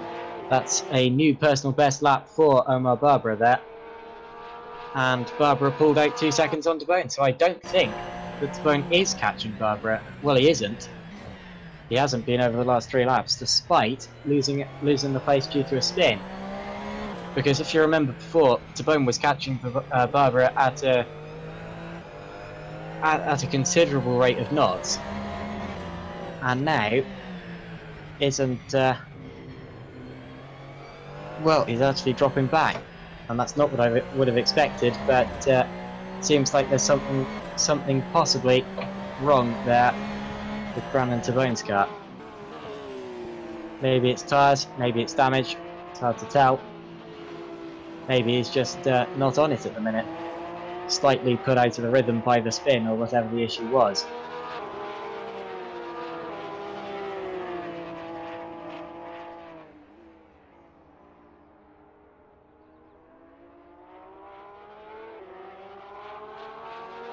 In terms of fastest laps so far, it's Hani El Sabdi dominating that with a 1:58.747, and then Kevin Siggy is close, or well, not really that close, with a 1:59.154 rather, and then it's Capit, Schaefer, and Vella, and then Baruki, Tabone, Barbara, Serafian, and Zara. However, Siggy, meanwhile, has just gone fastest of anyone, so purple in the first sector.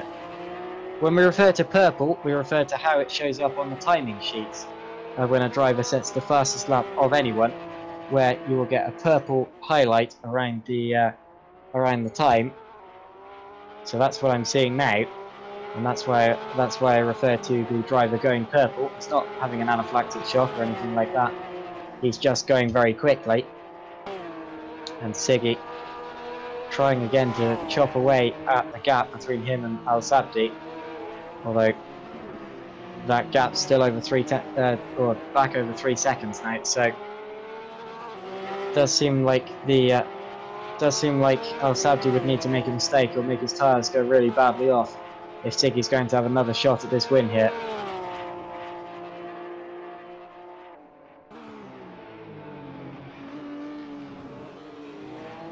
However, of course, the difference between first and second in the championship standings is only, or in terms of how many points you get for a win, how many points you get for second, the difference between those is only 2 points, which means that the gap between Al Sabdi and Siggy after this round would be just 10 points, and that's not unassailable. So even if Al Sabdi wins this, which he's on target to at the minute, as Siggy sets his new fast lap of the race, although not fastest overall, with a 1:59.085. Even though Al Sabdi looks to be winning this race, the championship is certainly not over yet, despite Al Sabdi winning 4 of the 5 opening races.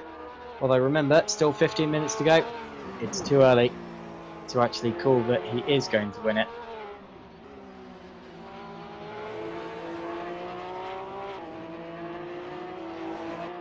So, good day to everyone in Facebook and YouTube. We're live. We're live on both. Just search up World Pro Racing, and if you leave an interesting message in the chats of either, then I'll read them out. Doesn't necessarily have to be related to the race, but that's always better. Of course, Jamal Gandor just now made a joke about Brandon Tabone being at the back of the race because of the effects of marriage. So you could always say something funny, I suppose. But even if not, good to see you all here. And I hope you're enjoying this Continental Cars Limited Porsche 911 GT3 Championship, sponsored by Porsche themselves.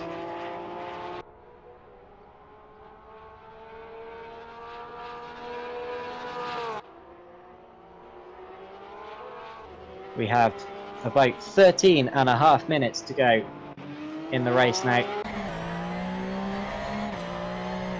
There was an interesting start to this race, as we had Siggy right on the back of Al Sabdi, and then there were a few further battles down the order. Now the race is really evened out a bit. Might come back into play towards the end though. I can see that Vella has been catching Schaefer for a couple of laps, although actually on that last lap didn't. Well, he dropped back a bit from Schaefer there, so he was closer before.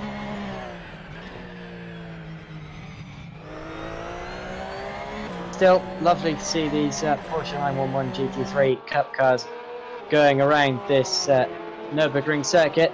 They're at home, really, these Porsches, seeing as this is the Nürburgring. A lot of Porsches are tested here, which means that it really is a home race for Porsche, and possibly the one that these drivers would most like to win this year. It could be the real highlight of the championship for a lot of these drivers.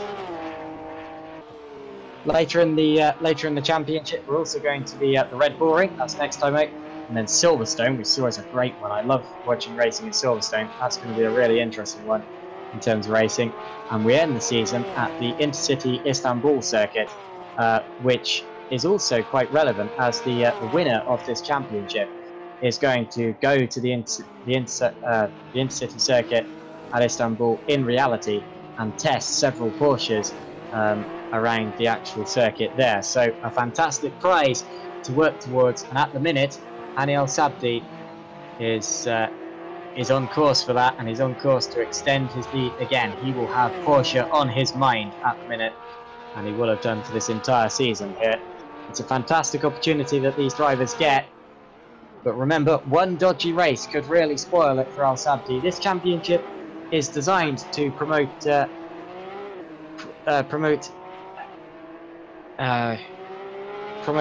clean driving, as you don't really get rewarded too much for a win over a second place, which means it's more important just to finish every race and bag points when you can. Because if you crash out of one, or you miss one, or you don't finish or you don't finish as high as normal, then you don't win the championship really. Any of those races for Al Sabdi could cost them the championship.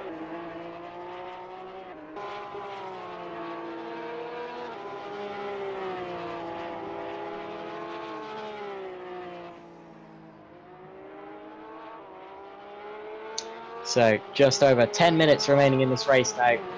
We're about 5/6 of the way through. We're getting towards the end of the race.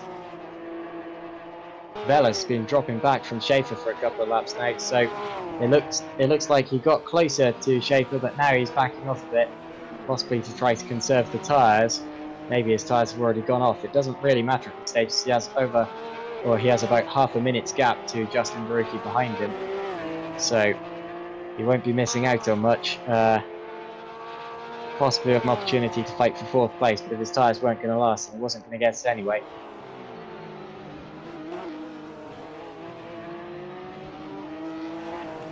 Meanwhile, have we had our first lap driver? I think we might have done. No, not quite. Although Al Sabdi is getting close to lapping Zara for the first time.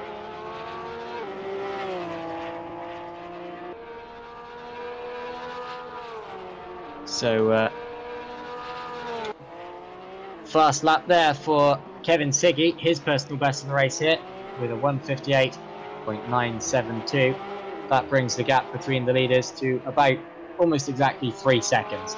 That's about where it has been since they exited the pits there. So the gap for the lead remaining very stationary as usual. Although a mistake from either of them could give the other one a guaranteed win here.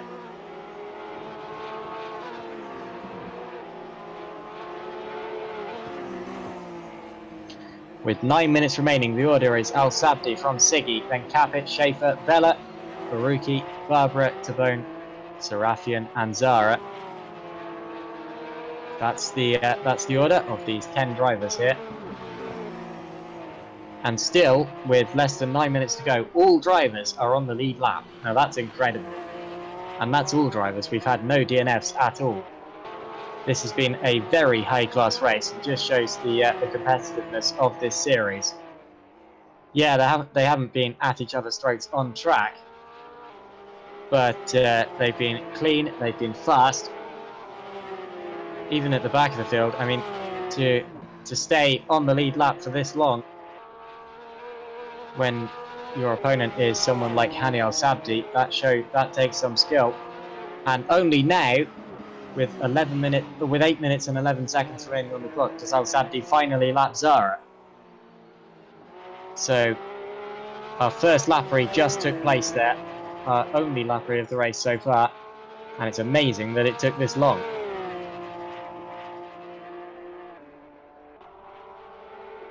Great to see a race this clean.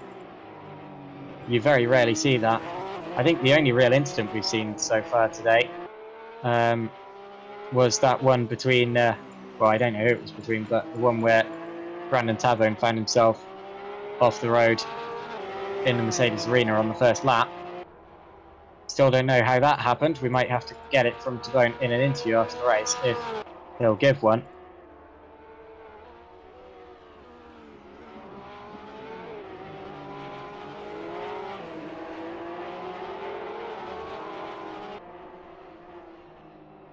Kevin Stiggy now, lapping Sandro Zara.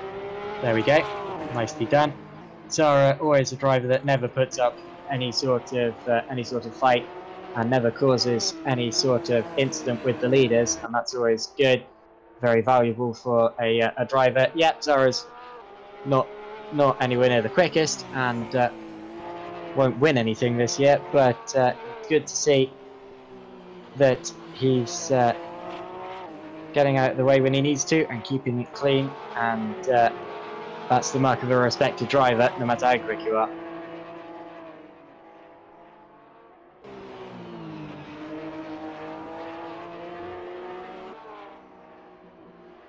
So, just over 6 minutes remaining in this race now.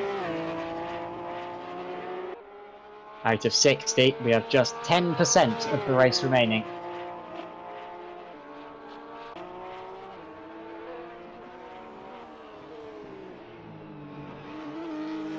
Hasn't been the most ferocious of races, and there hasn't been much on-track racing. There's been a bit. Tell you what, there were some bits of this race that were very exciting indeed. Although it hasn't been the greatest, still, I've been very impressed by what I've seen today, and a lot of the drivers, from a driving point of view, I'm sure this race was extremely nice, and a lot of the drivers will feel very pleased with how this went after today. Whoa, meanwhile, on that last lap, Siggy lost a whole second to Al Sabdi, and actually previously lost another second, so maybe Siggy in slight trouble here. He's dropped to 5 seconds, 5.197 seconds behind Tanya Al Sabdi at the front of the field. And, well, that might just be that he was putting pressure on Al Sabdi, and now he's decided that he just needs to conserve the tyres and keep it clean until the end of the race. And that's what he's doing now. So that might well be a race win for Tanya Al Sabdi. Hopefully he hasn't used up too much of his tyres. But Al Sabdi seems to have got this now. And I hope I'm not putting the commentator's curse on him. Al Sabdi, of course, he's already won 3 out of the 4 races we've had previously this year. This will be his 4th win of the season, and will put him 10 points out of Siggy in the championship. Which is not unassailable, I should remind you, with 3 races to go. All it takes is one bad race from Al Sabdi, and then that would be the championship over.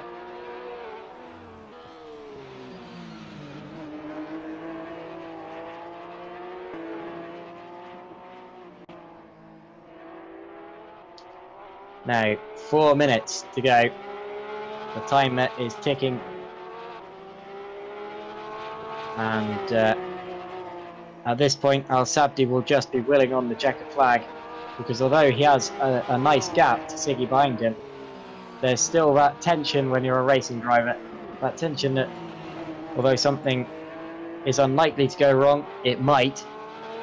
And it's always best to just get the race over and done with as cleanly as possible. Siggy, meanwhile, will be hoping that completely the opposite happens, and that Al Sabdi does have some sort of massive drop off of pace or some sort of incident, because that would give Kevin Siggy the win.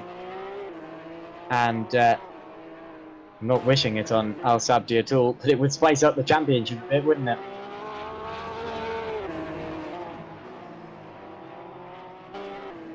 Bit of traffic to contend with up ahead as well. That's Gary Serafian that Al Sabdi's catching now. Serafian shouldn't put up too much of an issue here, and I don't expect he will. I expect that after this lap there will be one more lap of racing. Yeah, there will be one lap after this one, and then that will be the end of this race. So we're on the penultimate lap of the race here. And Al Sabdi can smell the champagne and see the trophy in his mind's eye.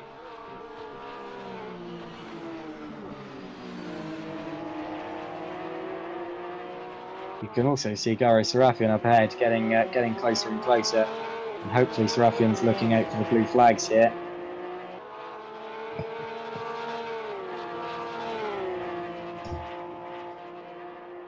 Towards the final lap of the race we go, and Serafian gives way nicely. There we go. Serafian lets El Sabdi pass without issue.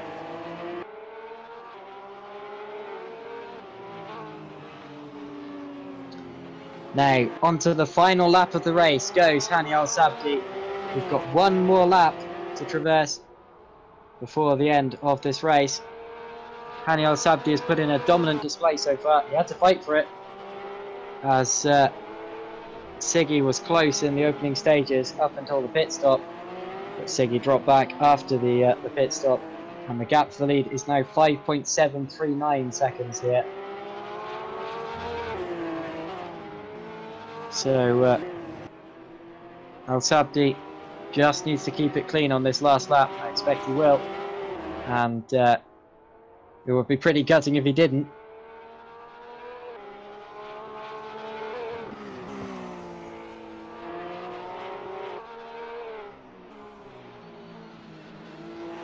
Puts in his last first sector time. 1 minute to go on the race timer, but it will be at the end of this lap that the checker flag is shown. Hani El Sabdi proving once again that he is the top driver in this series. He's going to have won his 4th race of this series out of the 5 races we've done. This is getting rather repetitive for Hani. I'm sure he's never going to get tired of it, but he's going to see it again and again in his career, I'm sure. So the Mad Cape driver, Hani El Sabdi, just has half a sector to go now. 20 seconds until the timer ticks 0. Will be about 30 seconds until the race finishes.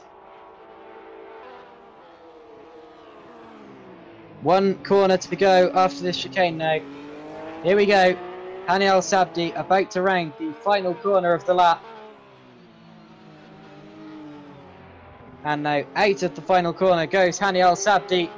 He moves across and he takes the checker flag and wins round 5 of the World Pro Racing Porsche Continental Cars Limited Porsche GT3 Championship. Got it. Kevin Siggy is second. The gap for the lead at the end was 5.645 seconds. And Risto Capit is going to round out the podium in 3rd place. Risto Capit 3rd. He crosses the line now. And then it's going to be Richard Schaefer who's going to be 4th here. Richard Schaefer crosses the line in 4th place. So the top 3 in the championship were the top 3 in the race. In fact, the top 4 in the championship were the top 4 in the race, as Richard Schaefer finished 4th as well. Bernard Vella was 5th. Remember, 5th in the championship, Gergo Baldi. He's not here today.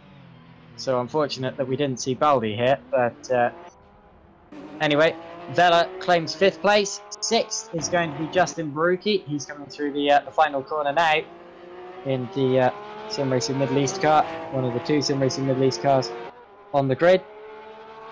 Baruki finishes 6th. 7th is going to be Omar Barbara. He has a couple of corners to go. And he will be followed by his RPM Esports teammate Brandon Tabone. But Barbara now rounds the final corner in 7th. And he's just about to finish the race there. So Barbara is 7th. And then 8th place is going to go to Brandon Tabone there. Unfortunate race for Tabone. Promised so much, gave so little. And then finishing a lap down were Garo Serafian and Sandro Zara. But all 10 cars here finished this race. It was an extremely clean race. There was only one even little incident that we saw, which was Brandon Tabone on the first lap. But apart from that, everyone absolutely clean throughout this entire race. No contact whatsoever. Absolutely fantastic, fantastic race. Even though it wasn't the most exciting, it was a great race from a technicality point of view. Maja Michi, I hope I'm saying that right. types hashtag Go Kev, bravo. That's referring to Kevin Siggy, who finished second in this race. And also, while we're just waiting for some post-race interviews, Jamal Gandor says, in your opinion, Joshua, which livery in this championship do you like the most? For me, that would have to be the ACR Zaxby car. It looks very, very aggressive, and it's a great, it's a great livery for racing. But anyway, we now have a couple of post-race interviews here with our podium. So why don't we leave the best till last here and start with third place, who was Risto Capit. Hello, Risto. Hello. Hello, Risto. So you qualified fourth in the end, but very nearly took third place. You actually said exactly the same lap time as Vela. I bet that was a bit irritating there. Yeah, that was quite exciting. I planned to do a short qualifying and then rest a bit before the race, but yeah, I saw his time and went for it, and it was exactly the same. So yeah, it is the same situation as last race. I think he was up in front of me as well, but I knew I had a good start, so I was confident to overtake him for the race. And then in the race, you did get past him pretty quickly, actually, and it was pretty straightforward from there, actually. So I take it it was a rather relaxing race at times. Yeah, it was a nice drive in a Porsche around the racetrack for an evening action, so not bad. But yeah, I'm not too sad. I think the gap to the leaders was smaller than Mugello, despite me actually not really practicing. So I'm confident. And the next race at the A1 ring, if I'm correct, it's a really short track, so it's easy to practice, and I have some time to practice. So yeah, I'm not delusional, so I think the main championship win is out of reach now. But still, I think P3 in the standings is still a great cash prize, and I'm still learning Assetto Corsa and slowly absorbing all the tips that Hani Alsati is sharing to all of us. So getting faster bit by bit, and yeah, I'm still excited for the championship. What's it take to be quick in one of these Porsches? It's an unusual car to actually see in sim racing.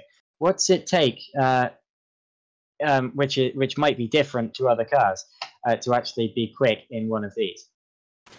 First of all, since I and maybe many here are from Air Factor 2, then the main thing in Assetto Corsa itself is just to be extremely accurate with all your inputs.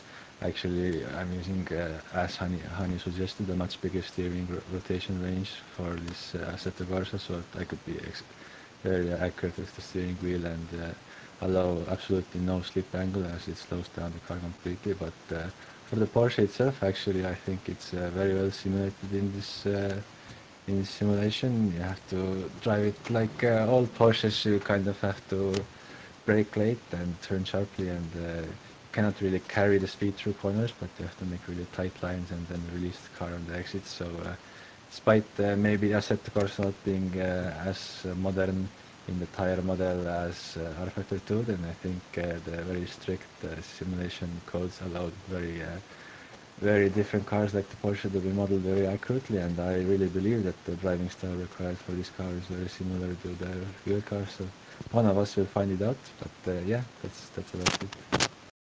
Well, thanks for speaking to us there, Risto, and see you next time, I suppose. Yep, thanks.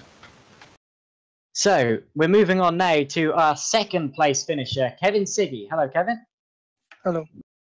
So, Kevin, very fast in qualifying. You put your car second in the order, and then put a lot of pressure on Hani at the start. Talk us through the race from your point of view.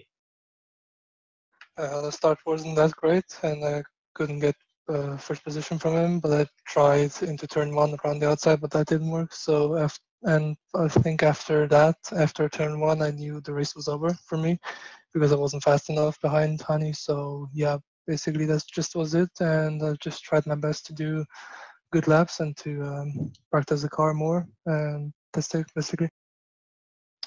Now you dropped back about 2 seconds towards the end of the race, despite swapping trading fastest laps with Al Sabdi. throughout the second part of the race. But can you tell us, was it tires or is it just really hard to follow in these cars? No, the tires were fine. Just I overcooked them a bit sometimes, and that made the car worse for about a lap or two. But then it got back to normal, so the tires weren't that bad, to be honest. It was just my pace. Now, next time out, we're going to the Red Bull Ring in Austria. Do you think that's a track where you can really take it to Hani? Considering his speed around every other track, no. But to be honest, maybe I can try, but I don't have any sort of how should I say, good predictions for that. Okay, well, thanks for speaking to us, Kevin. And don't give up hope as well. There's only 10 points in it in the championship, so one bad round for Hani, and you win the experience in Istanbul. So keep going for it, and we'll see you next time out. Cheers. Anyway, we're now moving on to the much aforementioned driver who won this race in quite dominant fashion, Hani Al Sabdi. Hello, Hani. Right there. So, Hani, you've done it again. You've set the fastest lap. You've set pole position in qualifying, and you've won the race by over 5 seconds. How do you do this every single time? I don't know, but this race was really hard for me to like pull away from Kevin. I thought he's gonna pull it and make the undercut work. I was kind of afraid of that, but it didn't work for him. So yeah, but really hard race. I mean, it's very hot here, but that's no excuse because I think Kevin is also in the Netherlands right now. It's really hot, so and I kept make stupid mistakes like every 2 or 3 laps, mistake after mistake. So yeah, but great pace from Kevin. I think he had a better pace than me on this round. So, well, talk us through what it was like seeing Kevin in your mirrors for pretty much the entire race as well. He was never really that far behind until the last couple of laps. So I can imagine it was a pretty stressful race for you there. Well, it was the chicane, especially the chicane. You can cut it and you can gain like 3/10 maybe. I tried to stay away from those curbs. Try to take the chicane as smooth as possible. But then if Kevin goes and risk it, he can gain on me. But then a lap or 2 later, he can lose it also. So it's yeah. So then you claimed the race win as well. I'm going to ask you the same question as I did with Kevin. With the races coming up soon, you know, the Red Bull Ring, Silverstone, Istanbul. Do you think you're going to be able to maintain this same astonishing performance, or do you think one of those tracks stands out as one where you don't really think you'll do as well? Well, looking at Kevin, he is closing the gap each round. So if you look at Mugello, he was close. This round, he's closer now. So I predict for the next round, he might qualify me and outpace me in the race. Who knows? Okay, well, we'll see. So thanks for speaking to us today, and good luck next time out. So that was the end of this. Oh, hold on. Yeah. Yeah. Okay, so that was the end of this this broadcast today of the Porsche Continental Cars Limited Porsche 911 Cup Championship of 2018. So thanks for watching this, and I'm going to hand over now to Adrian Figallo for the outro and thanking the sponsor. So I would like first of all to thank you for being once more with us. Had a busy week this week. Yeah, was with us on the discussion show on Wednesday. A casual race with some racing Malta yesterday, and the race today with World Pro Racing. So thank you for your service, for your commentary. Very professional. I would like to thank all the drivers. It was a great race, clean race. Actually, we can just say we have only one penalty given to. We're giving a 10-second penalty to Sandro Zara because on the first lap he did cause an accident, actually. Dangerous move on Brendan Tabone. So that's Tabone. That's actually the only penalty we have from the side of the stewards. Would like to thank all our sponsors, which first of all, Continental Cars Limited, Porsche, Melita, GT Omega Racing, Textor, KSL, and Chevron Creative Solutions. Thanks for being with us for this race of today. We'll see you now next week for the discussion on Wednesday and for some more news coming up and races coming up from World Pro Racing. Thanks for being with us and have a good night.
They called it madness.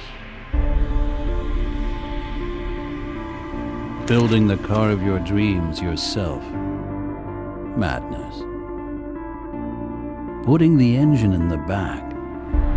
Madness. Launching a turbocharged super sports car in the midst of a worldwide oil crisis. Madness. Taking a sports car into the desert and taking the insights gained there back onto the streets. Madness. Building the first hybrid car on Earth. And when its time had come, the fastest one on Earth. Once more, they called it madness.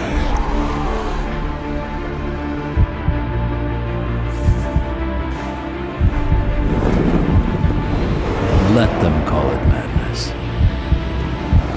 We call it courage.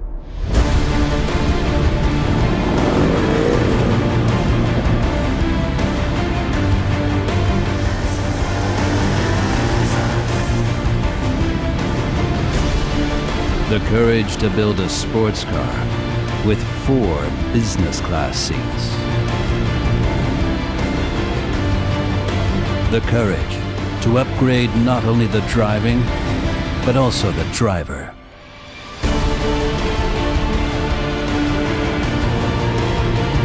The courage to transfer an unmistakable design DNA and create a luxury saloon that was born on the racetrack and is at home on the roads.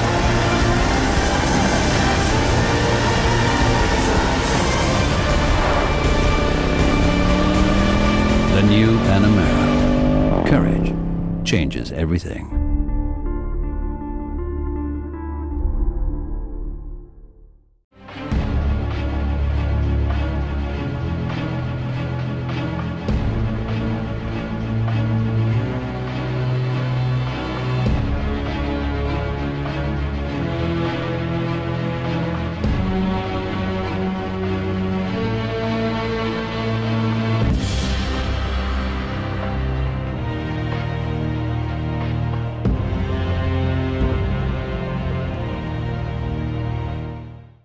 Gigabit Internet issa f'Malta. Gawdi mill-Giga Power biss mal-Melita Flexi.